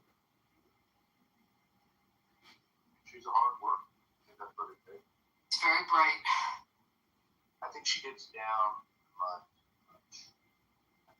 She would probably elevate her status more, but it's easy for me to say that when she was one of the first people to be canceled and banned from social media. And I'm sure to a certain degree, you feel like if you don't counter some of this stuff, you lose the narrative and it gets away on you. So you have to, that's the big game of politics, is controlling the narrative. So if you don't counter punch when salacious accusations occur, well, then they just fester and grow. I'm in the game, so I do respect the ones that work hard at it, because I know it's not an easy life. Why did she get canceled? They called her an Islamophobe. Is that the reason that she got canceled? She was running for Congress. Her reasoning is different than what the official reasoning is. I think the official reasoning, what was made public, was that she was a lot Islamophobic. But I think her reasoning is that she was blocked out by Republican establishment figures. However, she was never able to. She was one of the first people that was banned and canceled from social media. this was back in the years of 2017, I want to say, 2018. Around the same time that Alex Jones got banned too. But she got kicked off before him, I believe, even though he was the largest celebrity that, if you call him that, that got kicked off at that time. And that was kind of like the big tech was feeling the waters at the time, seeing what they could do leading up to 2020 when just mass shadow banning and it was a coordinated deplatforming, which made it unique. Like they had never, across all the major platforms, come together and made a prearranged agreement to deplatform Alex Jones across the entire, all the major platforms. Well, I'm just reading this. She got banned by Uber and Lyft. Do you know about all this? Yeah, and banked as well. Yeah. And also Airbnb. She couldn't rent Airbnbs anymore. Her account of it, it's pretty deep. She says you don't really know what it's like living life like that. I feel a little sympathy for her on that aspect. Banned from PayPal, GoFundMe, and Venmo. Wow. Well, that's the liberal progressive Democrats at all the major tech companies chit-chatting on Blue Sky, coordinating, doxing, destroying, attacking, whatever they can. I mean, I just got Fauci, and helped everybody, take the injections. He created the Zuckerberg Priscilla Chan Inflammation Research Center in Chicago and endowed it with hundreds of millions of dollars to find out how to cure inflammation. How about you don't take an unnecessary injection from Pfizer, Moderna, J&J, which is an experimental genetic modifying chemical cocktail patented in the Bush administration, funded through biological weapon research in the Pentagon. I mean, the whole, how can we even, I mean, there will never be any justice for COVID-19 vaccine injections and the millions that were killed upon arrival. I mean, does anybody here know how many people died after the first administration of all the vaccines? It's 2.5 million across the United States of America died on impact from taking that injection. Because these were old people with pre-existing conditions that when they put that cocktail in their bloodstream, they didn't make it. 2.5 million Americans. And this was a global inoculation for the most part. Who knows what they did in Russia or China, really? I mean, maybe those governments didn't do what we did and administered the patented Pfizer cocktail that was patented during the Bush administration. This wasn't like a new vaccine per se. There's so much information about it that it's like impossible to really even have this conversation anymore. People don't like it. People leave because people do have buyer's remorse and they say, I never should have taken it. What was the point? What was the point? It wasn't like going to a candy shop and getting one of those vintage Coca-Cola bottles and chewing on the gum wax, Oh, it was a little sugar. It wasn't so healthy. You could go to Trader Joe's and buy some cotton candy. But when you compare cotton candy to getting an experimental mRNA Pfizer injection, I'd go with the cotton candy 9 out of 9 times. You see what I'm saying? It was unnecessary. You would have been better off eating cotton candy. I want to give a little history of the right wing going back to the 80s. There was this guy named Wally George, who's a bombastic, patriotic personality that was on public television in California.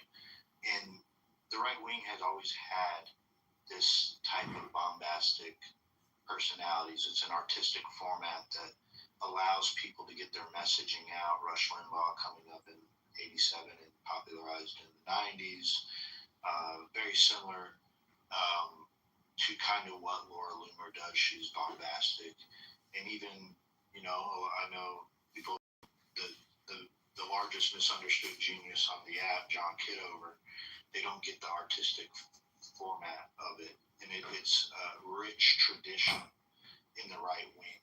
and it's how we have gotten our messaging out. Some of the most effective of them. And we should look at those people as they're delivering messages for the greater good. And it's a lot better and more effective than this stuffy Mitch McConnell. You know, you have to have your hair combed over, and there's no laughing or joking that goes on in the Republican Party, because that's below us, you know. So I just wanted to put a shout out to the bombastic patriotic message.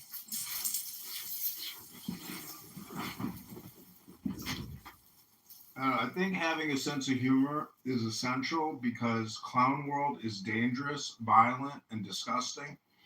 I could go 2 blocks right now to my local train station, and I could ride there's hundreds of homeless men and women sleeping on the train right now. Now they're probably actually up, you know, all doing drugs and smoking, but they'll be sleeping at 6 or 7 a.m. when all the people get on the train in the morning to go somewhere with a purpose. But the fact that the city has no will of enforcement is beyond belief to me, because the budget for the police department is $3 billion, and every month we're paying $100 million for pensions. It's like, you got to go to work and get these fuckers off the train, arrest them, and put them in a processing and holding facility, and come up with a viable solution, a pathway. I know it sounds like bullshit, but you can't let fucking homeless people live on the trains. So, you know, if you don't want them going back on that fucking train, you got to get them the fuck away from that train and far enough and hold them if they're going to go back to that fucking train. So I'm just saying, everybody here knows common sense. And you have to admit to yourself that we are living in a clown world, sanctuary city type environment. And maybe you don't live in a sanctuary city and your city's well enforced and normal, but in Chicago, for many, many years, it has just gotten worse and more expensive and worse and more expensive. The security just is not there. People are dying on these trains every weekend. 4th of July was extremely violent. And the police, in many ways, are incapable and ill-equipped to deal with the problems that we're facing because we have hired so many female police officers. We need fucking thugs with big arms and bench press, 350 pounds, and they can handle themselves militarily. Not that you don't go to the front door like Ella French, who got assassinated, and say, "Where are you from? You're not from around here, huh, boys?" These fucking police officers have no idea they're about to be assassinated. They don't run shit as if they're special ops. They gotta run shit like they're fucking in a third world, war in a city. Asymmetric warfare. So anyways, I'm just saying that be careful out there, because America, as you know, is extremely dangerous. And you don't have the ability to go online and buy a gun and ammunition, but hope to God Trump can get that passed. Because if every patriotic American wants to go buy a revolver and 500 rounds of ammunition and have that shipped to their house, maybe with like a Trump 250 seal or something, like, why can't Trump? See, that's what we need Trump to do, get the mint and start mass producing Trump pistols and ship those all around the country. That would do a lot of good.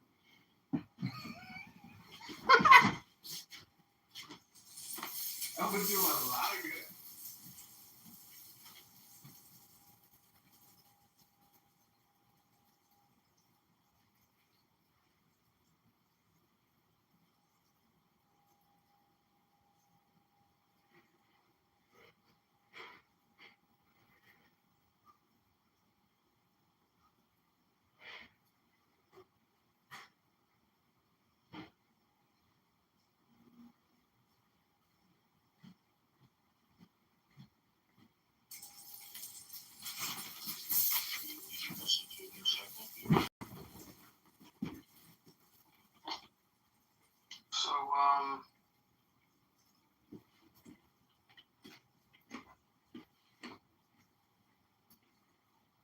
Is McConnell dead?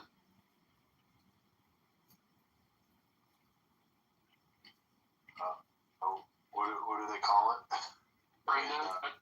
Brain dead, yeah. Yeah. I don't know. That's the $1 question. Why? It says she fled to China. She's being facetious, but who knows? Who was that other? Oh, Rupert Murdoch. Didn't he marry some Chinese espionage agent? Like, the dick wants what the dick wants, but the brain wants, to do not resuscitate. So is it $5,000? Is that what was she asking you about $5,000? Oh, she's just saying if you raise over 5K, you have to report your donors. I raised 600 off of Clubhouse and an antidote, so I didn't have to disclose or file additional paperwork with the FEC. It's a lot of fucking work, running and having to file all this paperwork and do all your accounting and bookkeeping, etc. But I only raised $600. That's it. And Darren LaHood is going to spend $3 million on this campaign to defeat this little Democrat squirt who probably doesn't stand a chance. I don't personally like him. When I filmed him at a debate, and Darren LaHood didn't show up, but I just got the new Meta glasses. So I have all this like insider footage of him hooting and hollering with all these Democrats at this debate that I did in Rockford. And man, you guys, I don't know if you've ever seen the footage, but they boo me, they hiss me, and then some old woman at the end of it comes up to me, she goes, "Oh, I just realized you're a libertarian." And anyways, I'm just saying it was an experience. Probably a waste of my time, but I got the footage of the other candidate, and he's almost raised $1 million.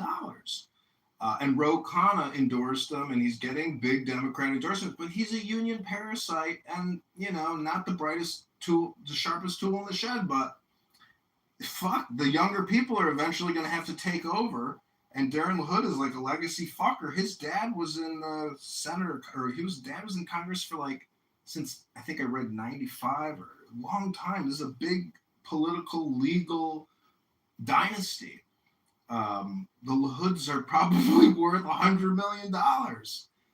And he's a big vaccinologist, big pusher and endorser. The guy raises $3 million a year from healthcare. And he's like a senior ranking Republican congressman, and he puts out soccer propaganda feel-good videos all day. This guy fucking loves soccer. It's like he's living out his dream come true. These Congress people make a lot of money. They're lawyers, and they have associates, and their father has this business, and they got that fucking contract, and they're working. They just bought this building and leased it to the GSA. I'm telling you, these people milk the fucking government. Capitalist, pure laissez-faire capitalist. In the same way, like the British East India Trading Company was kind of like its own country or government, or in the way that Facebook is its own global, country. There could be some type of new America project that the government actually creates. 2008 financial crisis with Obama was significant. Home prices dropped. They went down 50%. That's fucking a lot. That's $100 trillion in market cap gone. But they reinflated the banks. They let some die, and they reinflated the others. Now we have the biggest AI bubble in the world. There's so much debt. It's staggering. So what goes up must come down. Try to strategize yourselves financially, materially. I mean, I'm not like a doomsdayer person. Like, I hope to God my grocery store always has food, but, this isn't Cuba. We still have nuclear energy.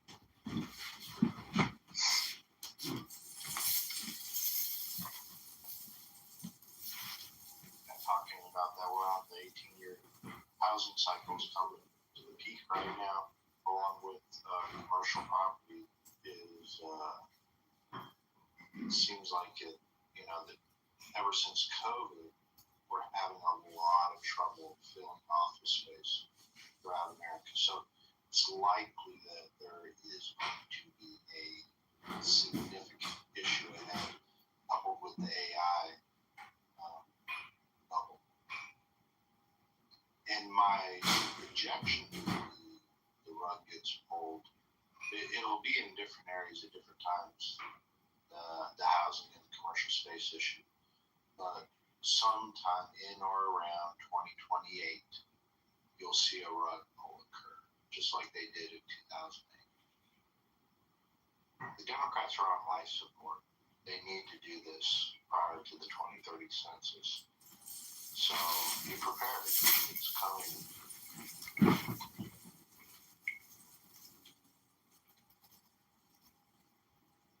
Well, let us all see coming. It should be perfect. But I will just draw your attention to my PTR of the world famous Reading Rainbow Trans Storytime with Michael Obama. Many of you doubt my claims that I have proof Michelle is trans, but just think about all the trans propaganda that you've heard throughout the course of your life, and just think for 1 second that it's possible there's a government project or program dedicated to creating a Manchurian candidate to utilize the Protestant ethic and the white structural racist lie that we needed Barack Hussein Obama to save the moral character of this country. He never delivered on that promise and was a war and vaccine profiteer and criminal. Never gave anybody the hope and change he promised them. And all you have to do is go to the great African-American trench rooms on this app, the Clown House Ghetto Rooms, and you can hear what some real brothers think about Barry Sorotoro Obama.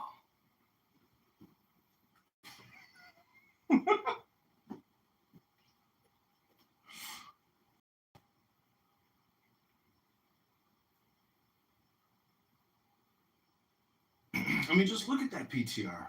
It's not Arab. Has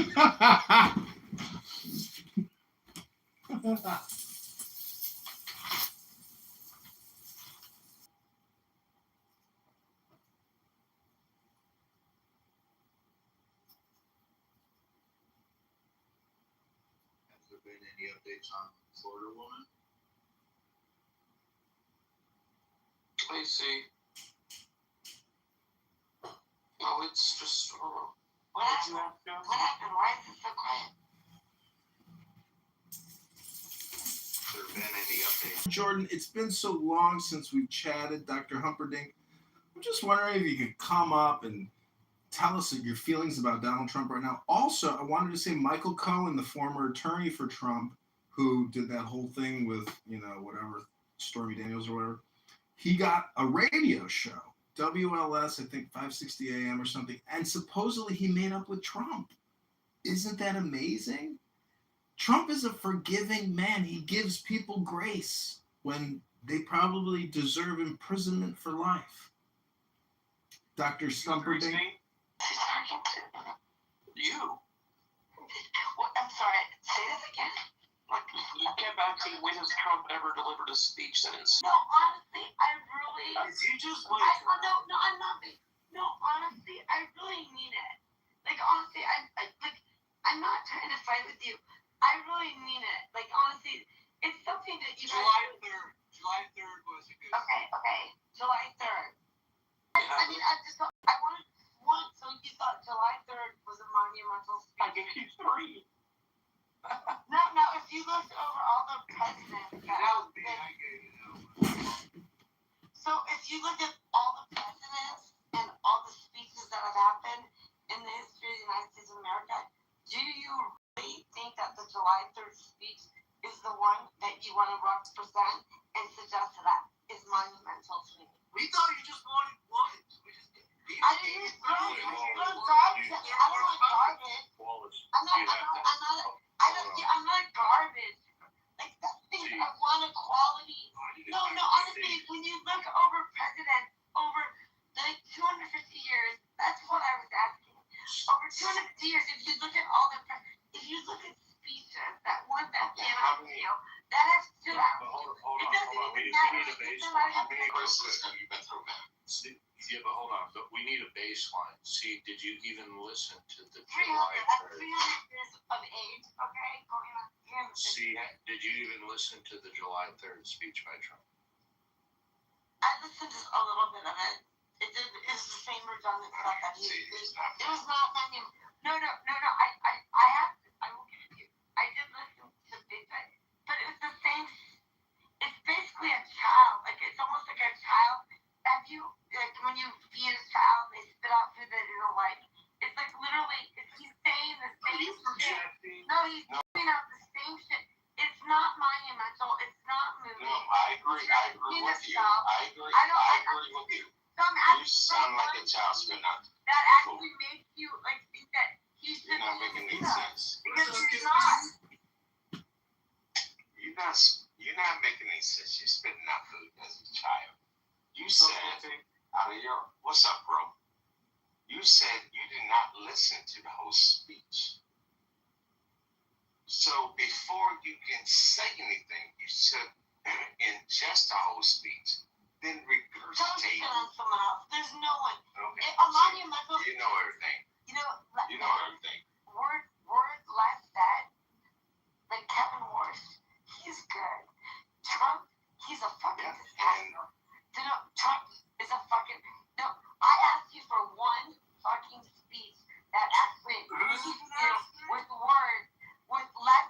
No one is saying we can agree with everything. Every fucking day, it doesn't have any meaning. He literally repeats. It's been going on for years. Like monumental speech. No, the only reason I bring this up in this room. Okay, man, tell me something that you disagree with. Fucking years. So I have a right to bring this up in the room. I wanted to see what are the most what. See, I gave you three yesterday when you asked, and you just kept ignoring me. And I gave you the dates, the names of the speeches, what the occasion was, and you just wouldn't listen. You just kept screaming, I asked for one speech. It's like it was given to you.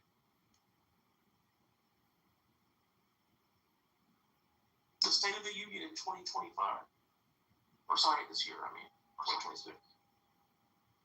Okay, ma'am, tell me one thing that you disagree with, just one.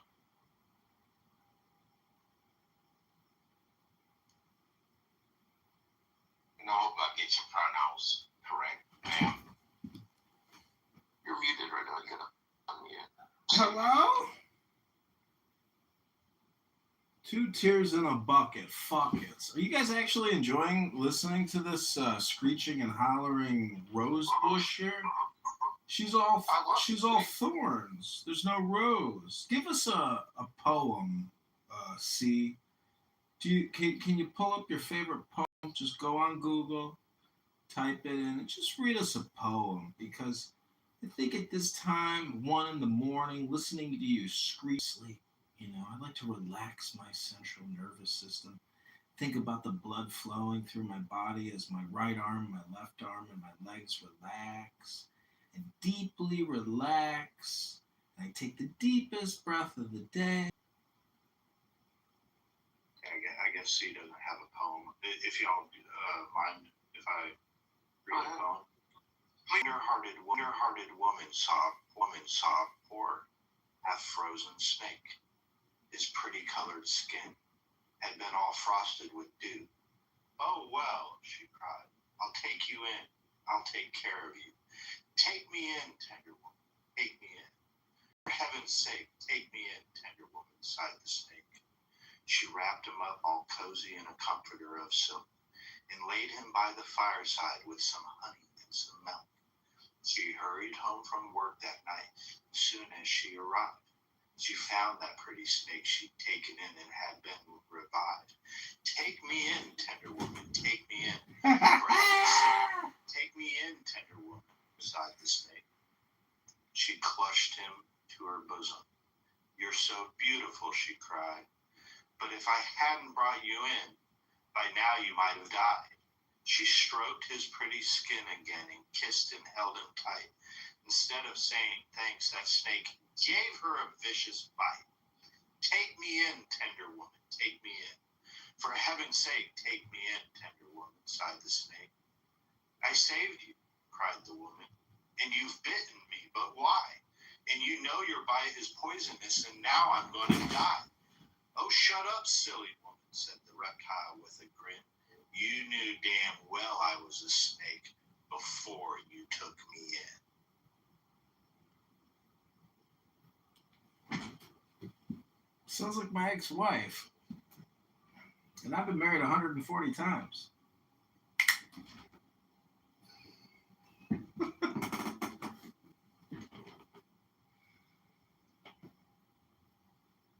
See, back in the day, there was nobody called trans. They just called them trannies. Trannies. There was no trans, like transformative. No one's changing into anything. You are what you are. You can only put on so much airbrush in the photos for long till the truth comes out. And then you pose for a reading rainbow. Trans story time. To teach the kids. They say it was the most dangerous medical experiment ever done, but I say, have they heard of the COVID-19 vaccine response? Operation Warps One. I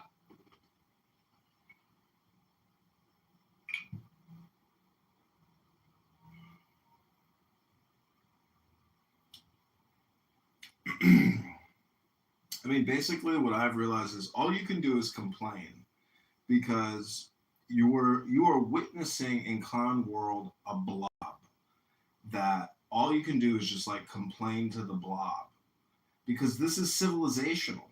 You know, just all you got to do is get on a plane and fly over America, and you're like, damn, it's a lot of motherfuckers. It's a big connected country, and we got Alaska and Hawaii and Puerto Rico. Hello?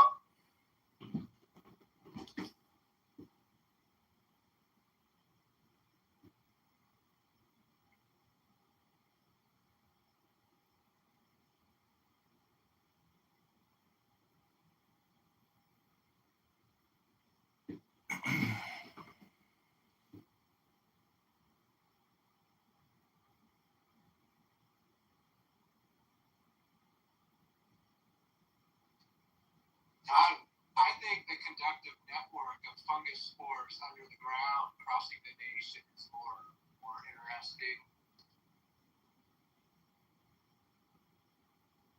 Well, Clubhouse is just that. We're just weed spores, aka a tree, leaves on a network of branches. And, you know, there's these little radical leaves that float around that say, this tree is structurally white racist, and I'm not happy about it, and I'm going to complain to the blob. And then you got other people on here who will complain about the complainers and say, all you do is complain and say the same thing over and over again. Get some new material. But then autumn comes, and all the leaves start to die. And that one structural white racist leaf gets another booster and says, it's racist. And all the leaves fall off and winter sets in. And then spring comes about. Little buds start coming out, new little communists, new little socialist, liberal, pluralist, Democrats. Every spring, new Democrat buds come out and start complaining again. Structural white racism, neo-colonial settler. You know, it's like, have you ever tried to start an e-commerce store on Shopify? Have you tried to do anything other than repeat your complaints on the internet? Have you tried to do anything productive that could be transformative for your life? Are you investing in yourself? Hello? My neighbor has one of those businesses and she's highly dependent on China and she's fucking miserable. Well, and the driver's always an illegal alien. How does that work? How do we have illegal aliens that aren't Medicare members? No, not that right. Do you think Viking Brad reads off of like an AI prompt, like he's looking at ChatGPT as he's vociferously? Yo. No, not gonna talk about my brother. Yeah, we're not gonna talk about. It's just a question about AI. We're living in an AI bubble, Kay. It's the AI. Sorry, it's the age of not AI. gonna talk about my brother. No. You on that Hennessy AI? Like Courvoisier AI. You know what they call a Hennessy Courvoisier on the rocks? gonna tell you something right Tap now. that ass. I always been cool with you, but you're not gonna talk about my brother. Now, that's like if someone is speaking bad about you and you're not here, I would stand up and say, hey, don't talk about him. Well, you know what happens when you speak of the devil? Somebody texts that person, and then they come in the room, and like, this was at Marshall Rankin. No, you're not gonna talk shit about Brad. No. No, I'm moving on to Marshall Stankin. I'm moving on to Stankin Rankin. Yeah, come on, I didn't mean to do that. If I say Marshall Rankin, he will appear, because somebody will text him and say, is the kid over fucking talking shit about me again? Mind me! Kick him! That's not my brother. No, you ain't gonna talk about Marshall. I stick up for Marshall. He's a saint. He's like a clubhouse saint. He has. He gave me his horns. What? He has sainthood status on this app. I think it's because people know he's on the spectrum and disabled and a door knocker making, $1,200 a month for Congressman Garcia. He's not? He dropped out of college. He doesn't even have a degree. He's a pseudo historian. There's a whole lot of people that dropped out of college that don't have a degree and very successful. Well, he's a ballot harvester. Ballot harvesting is like one of the lowest forms of the political food chain. I'm just saying, when you look at my PTR, do you see trans story time? Do you see it? The reading rainbow, reading rainbow. Yeah, why do you have that picture? I'm curious. Because this is an unpublished photo of Michelle doing a trans story time at the new Obama propaganda tower of lies and despair. I'm out of here. I'll see you later, Wallace. KP's just not a fan of my artwork. KP, this is just art. Oh. See, the best way to experience Ayn Rand is not just orgasmically. It's as if you're at an art museum and you walk into an exhibit that really disgusts you. But you go in and you immerse yourself, capable of wanting to write an essay. You got lazy and said, fuck it. I got the fuck it. I'm out of here.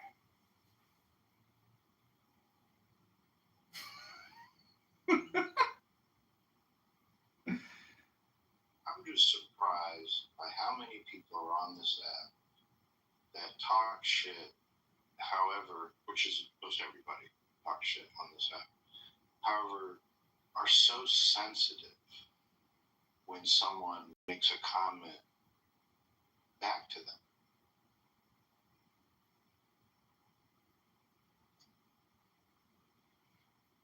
Well, I think people want people to be polite and nice, but I mean, everybody knows I live stream all this on YouTube, so it's like my purpose is to have fun.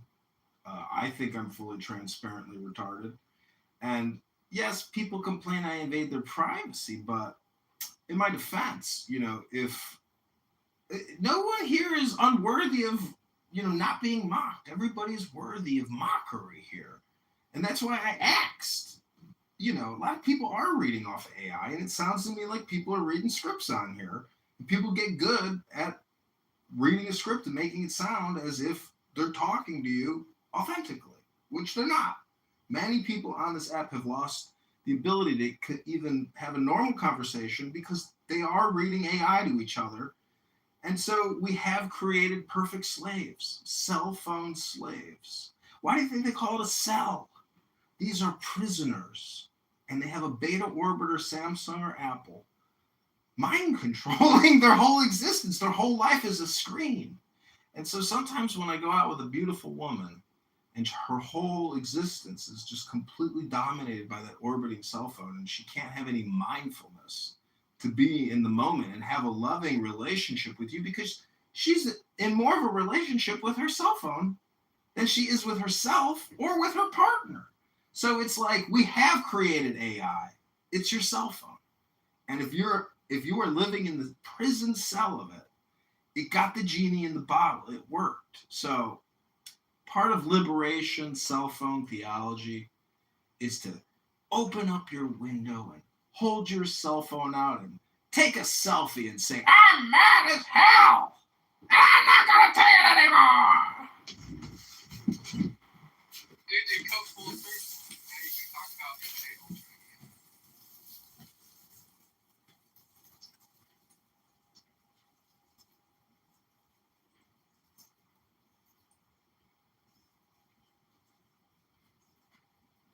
I welcome our AI benefactors and embrace the mindless life that shall now be completely controlled by their benevolent, watchful eye.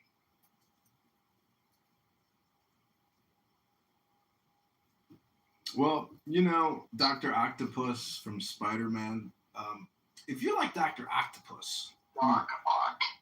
Doc Ock, that guy could have like 20 cell phones with his octopus arms, So he could do a lot of live streaming podcasting with all those tentacle arms. But when he would go out into polite society, he would retract those tentacle arms. And, he was just the coolest doctor. Long after they would be on Kitover, I think around the 1960s.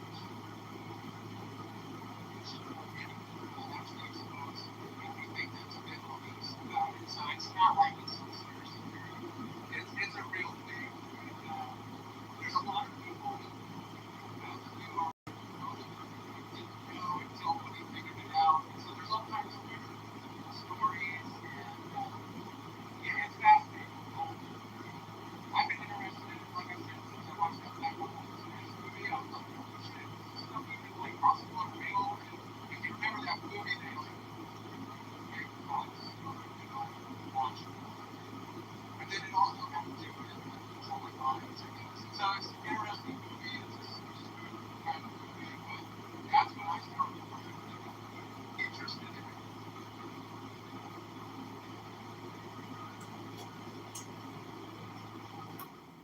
But I did catch that, Joe, what you mentioned. Yeah, I did catch that. And yeah, a lot of stuff's being released, which it should be.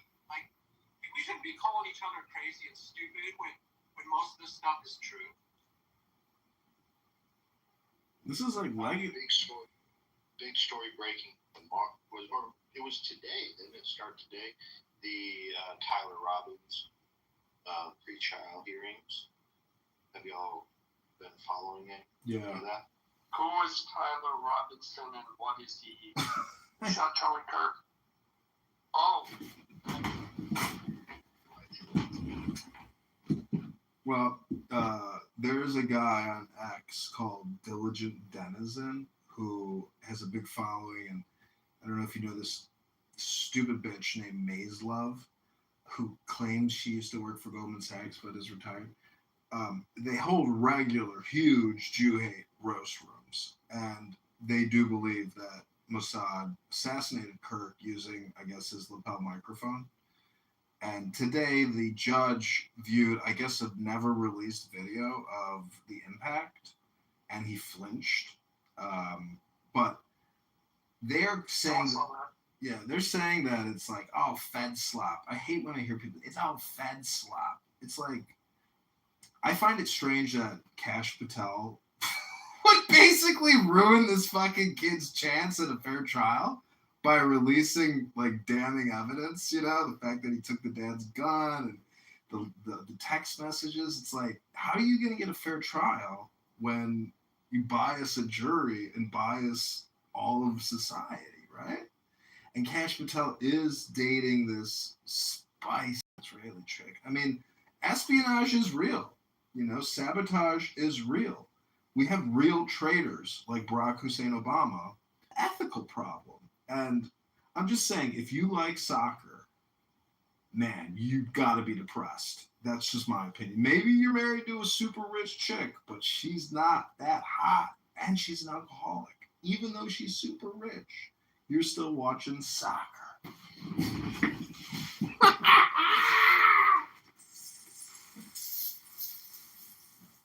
Yeah, it'll be interesting to see how this all shakes out with Candace Owens. I've been following the pushback on her for a long time. There's an account I follow on X. I should have had the name prepped. With who? Oh, I got it right here. Cinema Shogun. This guy has been watching and following all the conspiracy theories that Candace spins over these months regarding this. And it's more fascinating to watch and push back on things and actually follow Candace's actual podcast. But where are all these listeners at? I mean, she was never shown clearly designed to get benefits, believing that she has some sort of information that she never shows, she never comes through with concrete evidence or proof. And it's a lot of it's just catfighting. We can really see the parallels between like the Shaw and compared to like newscat, like actual fact party facts. She's clearly gone into the realm of shock, conspiracies, lies, and so many people lie into it. I'm just like mythifying. So anyone when I heard her start listening to this, I can get a sense that it was all fabricated for clothes and vehicles. So many people didn't see the real, they buy into this shit. Maybe it's been lied to so many times, it's hard to believe.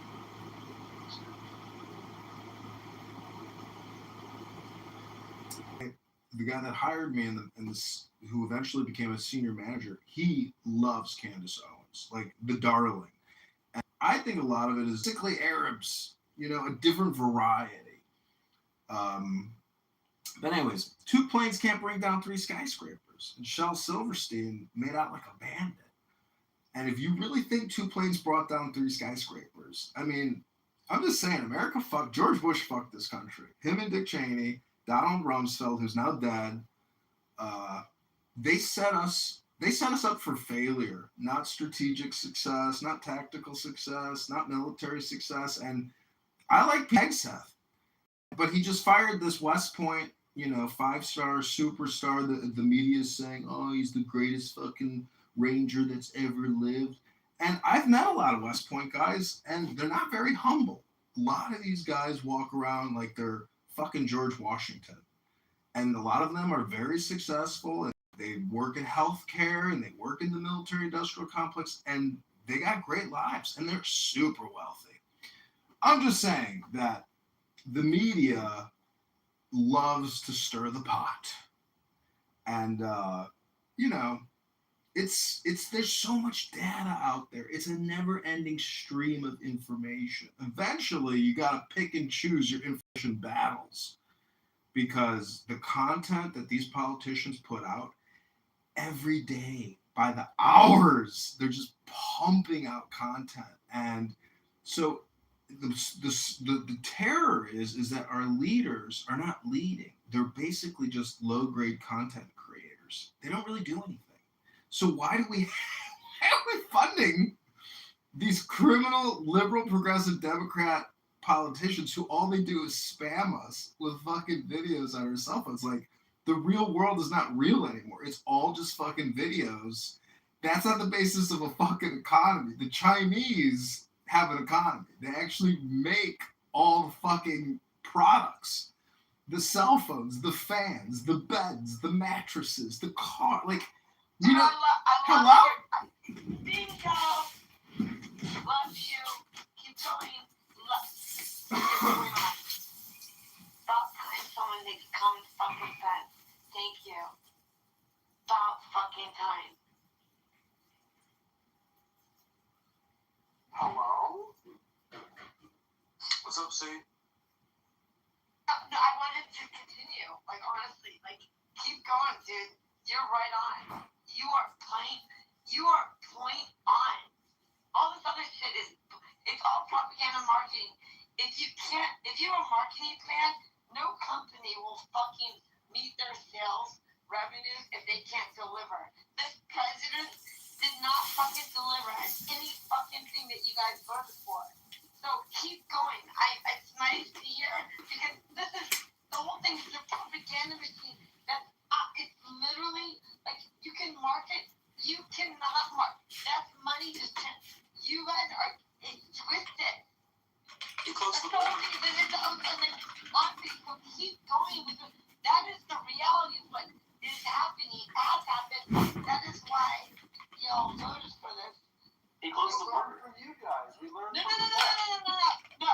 You have a marketing man that fucking, fire people on fucking TV. Like honestly, like stop the madness. This is getting like way out of control. Like it, like literally, like it is fucking. He's the best marketing propaganda machine ever made. But the problem is he doesn't deliver on a goddamn fucking thing.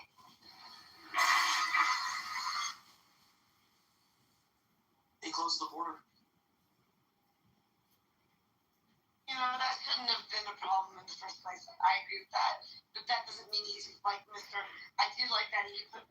There's things that, look, every president that I think in history that I could say that things have happened, like the amount of damage that he's done does not make up for this. Like, I don't see anything. It's not, this is bullshit. Like, this is honestly, we are the country. We are losing. It's making me really angry because I also know, like, how much they're fucking up around, like, everything. Like, I know they really should just be fucking deciding these nuts because the thing is, like, you guys sit there and think, he literally is a marketing propaganda machine. He doesn't deliver. He doesn't give a shit about it. Like, no, but I mean, like, this is so what it is. Well, we are losing our market share. You guys are missing the fucking vote. And that is the fear. The tide will rise. Vote. He literally is. We cannot fucking afford to fucking up right now. Because we cannot, because the AI is dead and strong. And we will. Because that's what it is. It's goddamn. That's what's gonna happen. Because goddamn. You guys gotta get your shit together and fucking realize, put your heads together and realize the reality. This man does not fucking need access. It's a fucking Fox News weekend fucking news reporter. Why would you sit there and say sorry? That's embarrassing. I didn't even say that to look like this is comedy, right? I'm in a comedy show. Okay, I forgot. The joke, right? We are making comedy. No, but T-Rex, this is the death of T-Rex, that's just anything. I mean, seriously? I mean, yeah, racist. Like, I mean, he had two schools. He was like, seriously? Like, you guys are just going back to your conversation. Here's the deal. Guys, but I will not accept your fucking low levels of tolerance, of respect for our fucking country when you suggest access as anything that is not acceptable in this country because it's a goddamn fucking reality. Grow the fuck up, children. See, let me ask you a question. With all the damage that Trump has done to the country, I want to ask her if the MAGA voters should be re-educated. I want to get her on the record.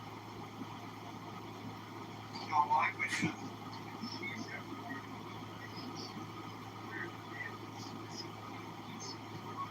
and it's not like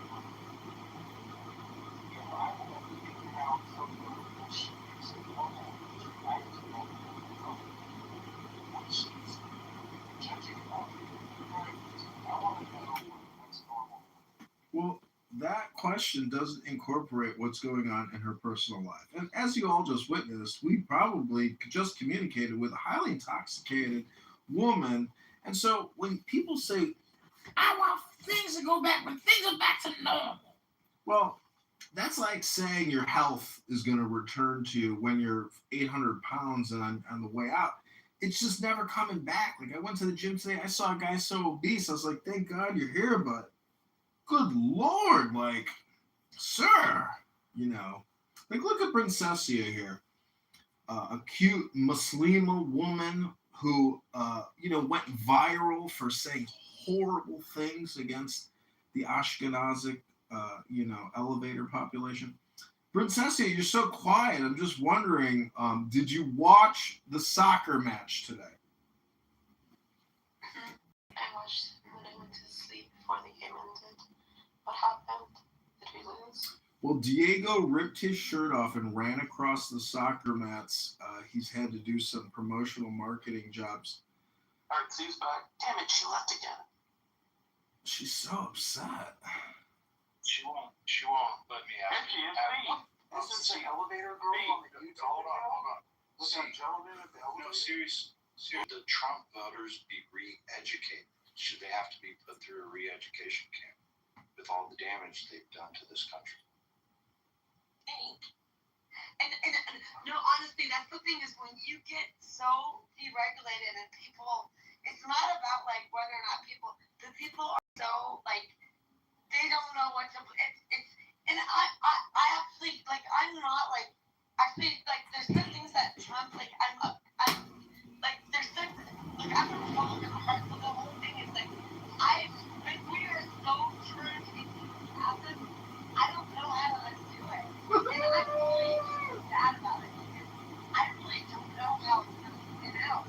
And that is the problem that he's created. And this is a great way for a 1920s fucking, like, seriously, like, Well, see. do not interrupt me. I mean, all of you, like, on the stage, like, She was like, this is not, how she does want a re-education. no, honestly, the amount of money that's being moved from one street to another, we literally are putting ourselves in, the reason why, like, the Constitution was created because they understood the ability to, like, to make sure that people were not compromised, distorted, and couldn't use it of power to be placed in places that they could, so they couldn't speak about it. We don't even know. We have lost control of our government. Like literally, when you sit there and say, like, no, literally, you don't know what you're doing. I mean, like, I watch things the finance market, and I watch the yen, it's against the dollar, and I'm watching it, and it's literally, we are literally, like, everyone that is not, you guys just want to clean this person, but the thing is, you can get pressed out when you don't know what's going on. We don't know what the fuck is happening right now because we are no, the thing is, we are literally in a fragile situation, and we are in, there's other countries that have more money in our country than you know. And literally, like, if you guys are naive and thinking that's the whole thing changed, and you guys sit there and say, oh yeah, he's so great. Like, yeah, well, you just stop the noise. The reason why these actually, there's no reason why there are things like, it's just because you wanted to have, so I understand it moves slowly and all that shit, but this is extraordinarily outrageous, and we are compromised as a country. And let me ask you a follow-up say real quick. Should the Trump voters be punished for everything they've done to cause harm in the country? Should we round up those Trump voters and punish them? No. Why? They all have no reason to. This is wrong. Like, stop this shit. That's weird. You're like, that is so fucking sick. I mean, that is exactly, we should not be providing money for Israel being illegal. Okay, this is bullshit. Okay, we should not,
had the opportunity to kill baby before he became him, would you kill baby? No.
I would kill her.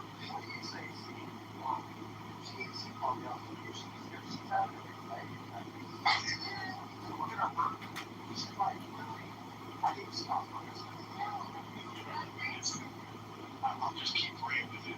One question. Just let me know. Let me be wrong.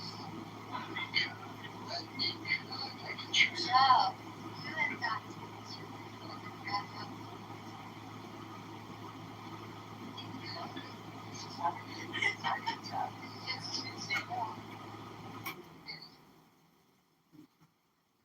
Dude, my mom responds the same way. Dude, it's crazy listening to her because my mom does the same shit, and it's hard for me not to laugh because it's my mom. So I sit there and try to be serious and not feed into that whole thing. But you can see how she like feeds herself, so you don't even have to feed her. And I hope she comes back, and we should take it easy. It sounds like she's gonna have a She will mental come back. breakdown. Give her 2 minutes, she'll come back. It's usually because like her phone. You guys heard the commercial, right? The TDS AI Trump. Yeah. Oh my god. Clearly, You keep on like cocaine or something, or I was involved. I guess. I think I think it's a cocktail of pharmaceutical pills. It's not just one. That's a sign of an upper and a downer at the same. drinking and If like she has Adderall. ADHD, I do not. So if that's what ADHD is, I don't have ADHD. No, but that's for one I'm in Tel Aviv. You know, we're watching it. You know, we watch it. turned on, like boom. instantly. Yeah. You know how like when baby comes out when she first wakes up and there's like the glimpse that we get of her like being sober? Was it like that?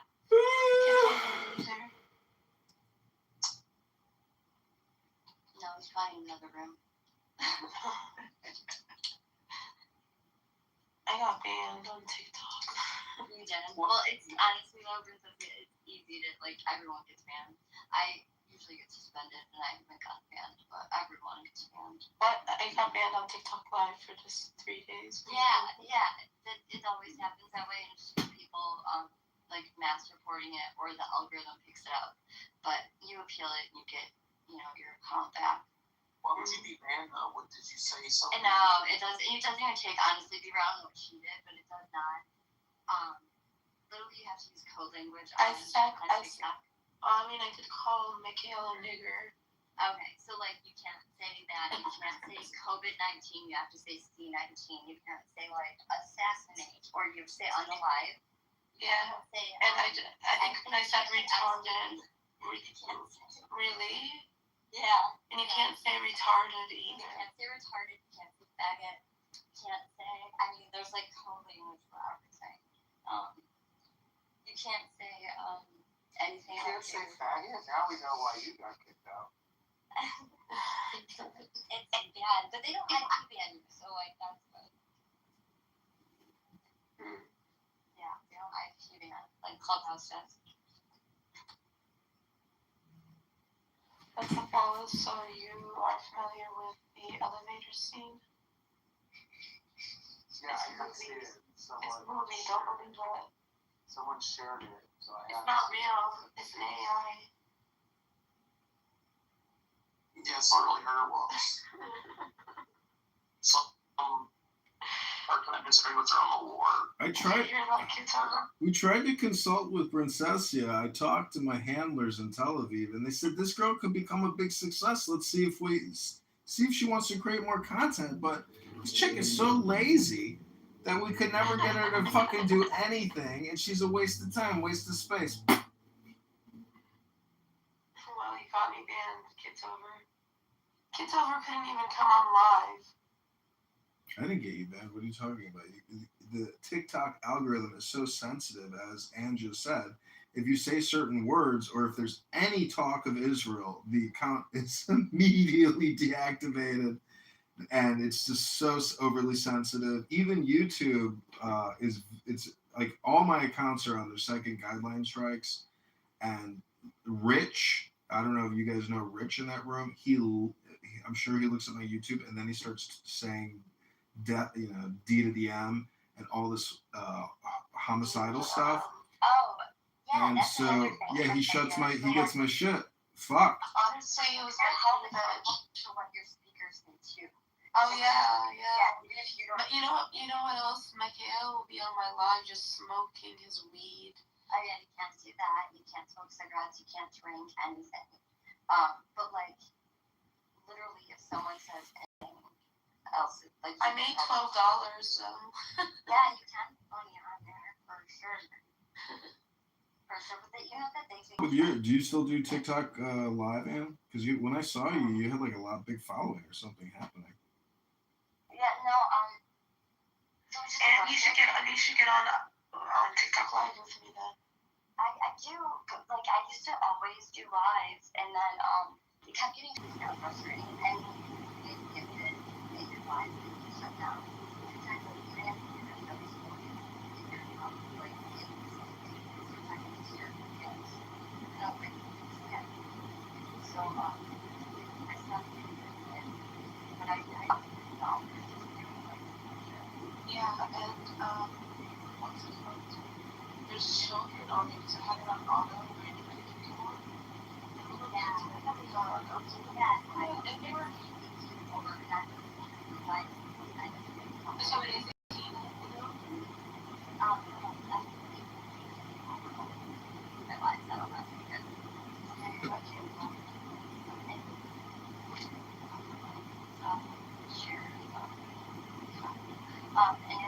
I don't think I see what about the live here.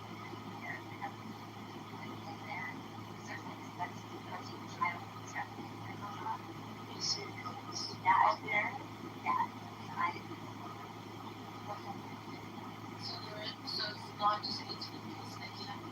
Yeah, and kind of like that. But they don't do like they don't do face recognition or anything, so kids sign up and look different for there.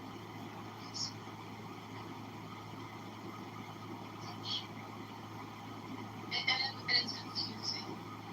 It's not simple. It's streamlined. One house.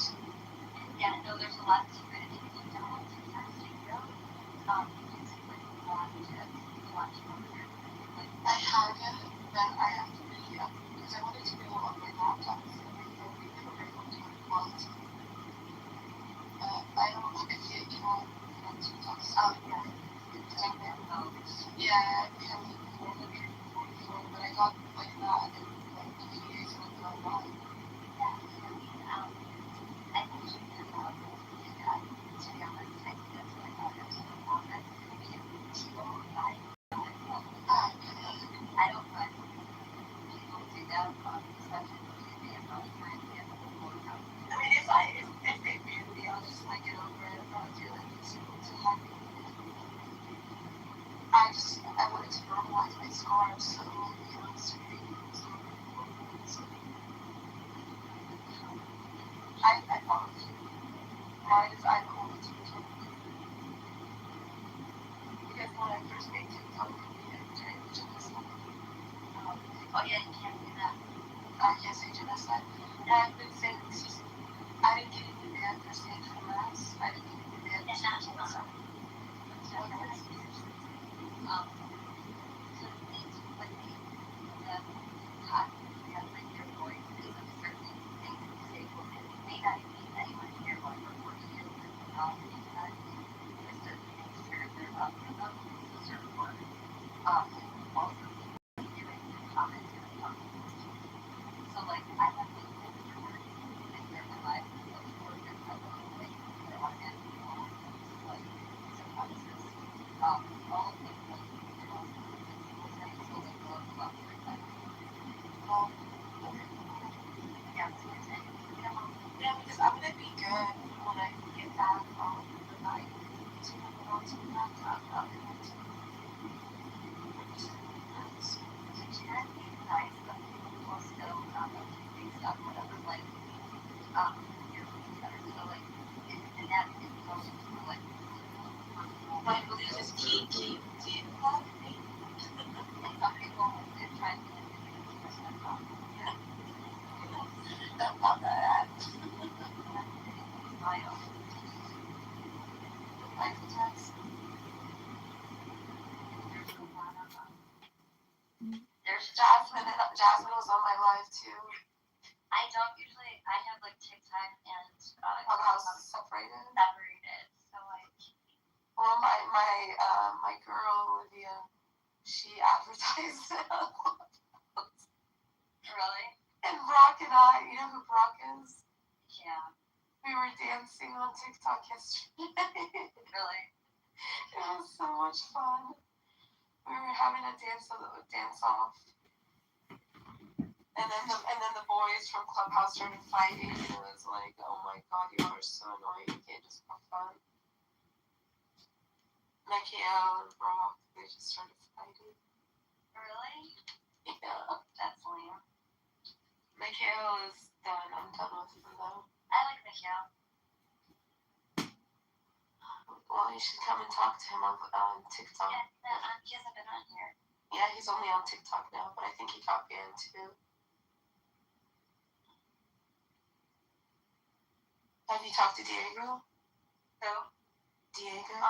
He was the last time he was on here, I would say, maybe a little bit over a month ago. Oh, okay. He said he's like really busy, and I don't know what that means, but yeah, he usually would get busy. So I don't know. And before that, he had been on for like 2 months. Oh. Yeah. I don't know. I texted him your TikTok. He said, "What is she on? OnlyFans?" Well, that's what I keep getting. That's what I keep getting. Well, if you for sexual exploitation. if you were on OnlyFans, I'm sure Diego would be your #1 customer. He could probably built that fucking loser for 20. Be quiet. But it was fun. And you know, like I've been like, because obviously I would post like political debates, and I would like show like, because you're allowed to play like, you can show like your note. Oh, this is unoriginal content. Yes, I walked away and the screen was on the TV, and I got a. Yeah, very stupid. Well, I'm glad that I'm not being agreed. At 2:30, the section 2:30. Just in my defense, when I went to California, I did not get 5150 because 5150. People were saying you got arrested recently. Oh, really? Yeah. And so right. Jacob is named that. Oh my god, he's so funny. He's not funny. He is. No, he's funny because he's saying that. Oh, yeah, no, he's great. And I know, he was blocked. I unblocked him. Same. But I'll block him again. Yeah, he's going around telling everyone that. The section 230 is that platforms can't be held legally liable for the content that appears on their platforms, supposedly. Is it federal? Well, I asked Greg to create 10 hypothetical legal theories on why I can sue Mark Zuckerberg and Facebook for violating my freedom of speech and impeding public interest in a registered mayoral candidate because my Instagram account was deleted. And that was many, many years of work, 1,500 posts, lots of research, lots of artistic work that went into when Zuckerberg can stop, credible people from voicing dissent, we do have a liberal, progressive, Democrat, industrial complex because if little old John Kitover can't run for mayor, but the entire month of June, the trans movement and communism can get shoved down my fucking throat, well, eventually we're going to have a conflict of interest. Hello? I'm sorry, I've become a girl again, and I just don't know when people talk about topics that are just fun. So cool.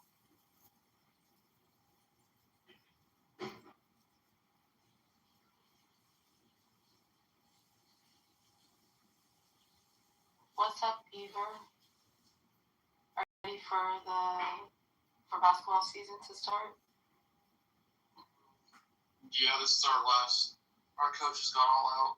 Have a campaign with my brother and his friend to get him out when we were kids. But I saw Tubby recently, and he's been cool. You remember Tubby, right? Yeah, Tubby Smith. Yeah. Saul Smith. Yeah. But I miss Coach Cal. Like, I can't believe Tyson Chicken took him out. Yeah, but you don't get what's his name? Billy Donovan's on the market. Really? He's leaving the NBA? What's he doing in the NBA? Because we used to want Billy Donovan was so sexy to me. Really? With that receding hairline, you still like It's not receding. It's what's it called? What are they called? Yeah. He still has it. But yeah, he was so sexy to me when he was up there. I don't know how he looks like now. Where is he? Thunder? He was with the Bulls, I think, and then he's on the Bulls. No, but now I think he may have got fired. He's still in his sister role somewhere. I think he's probably waiting out the Kentucky job, maybe. You know, it's funny. It's crazy when they go to the NBA and they come back to college. I don't know what it means when the coach can't make it at the NBA level, like Pitino. Calipari didn't make it either. They don't. Like I said, Calipari never went to the NBA. He went to the. Let me check. No, that's Pitino, buddy. Well, I think they both did. Honestly. No, I'll bet you how much you want to bet.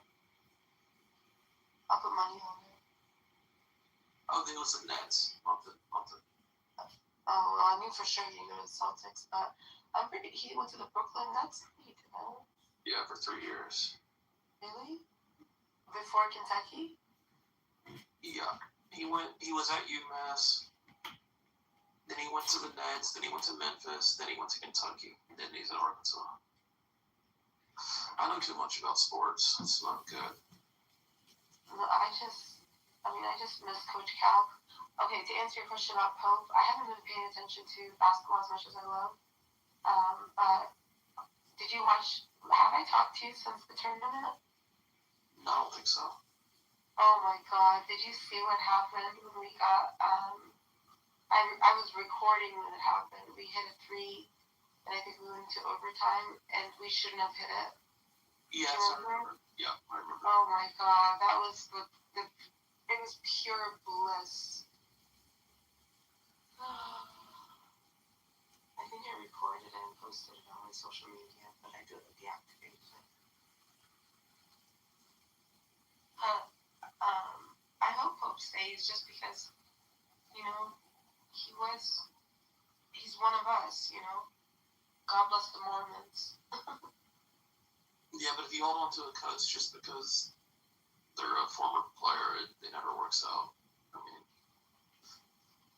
you could do better than Mark Pope. You're like the number 1 job, or you used to be anyway. You could probably get anybody.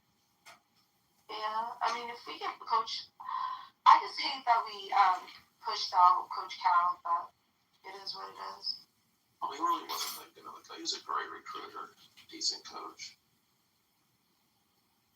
I'll take Billy Donovan.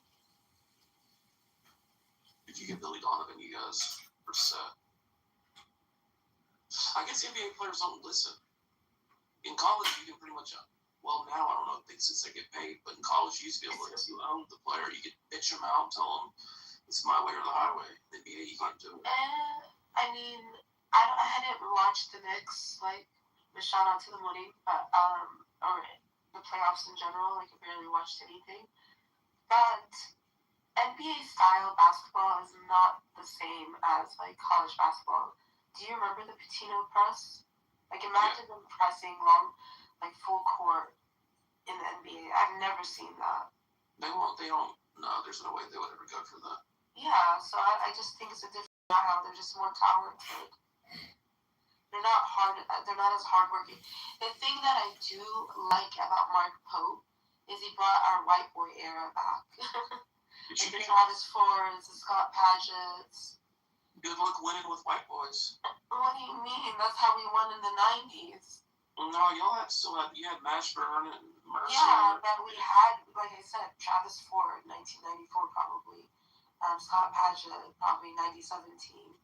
We didn't have 94, but like I'm saying, we have like the eras of just pure bliss and magic.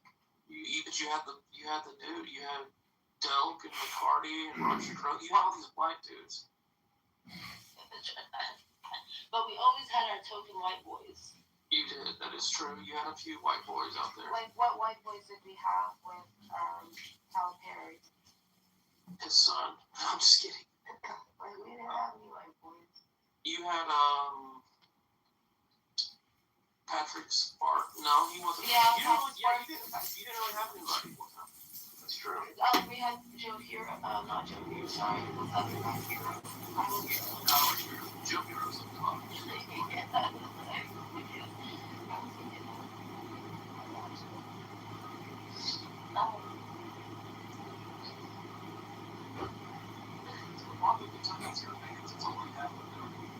Yeah, it's our religion.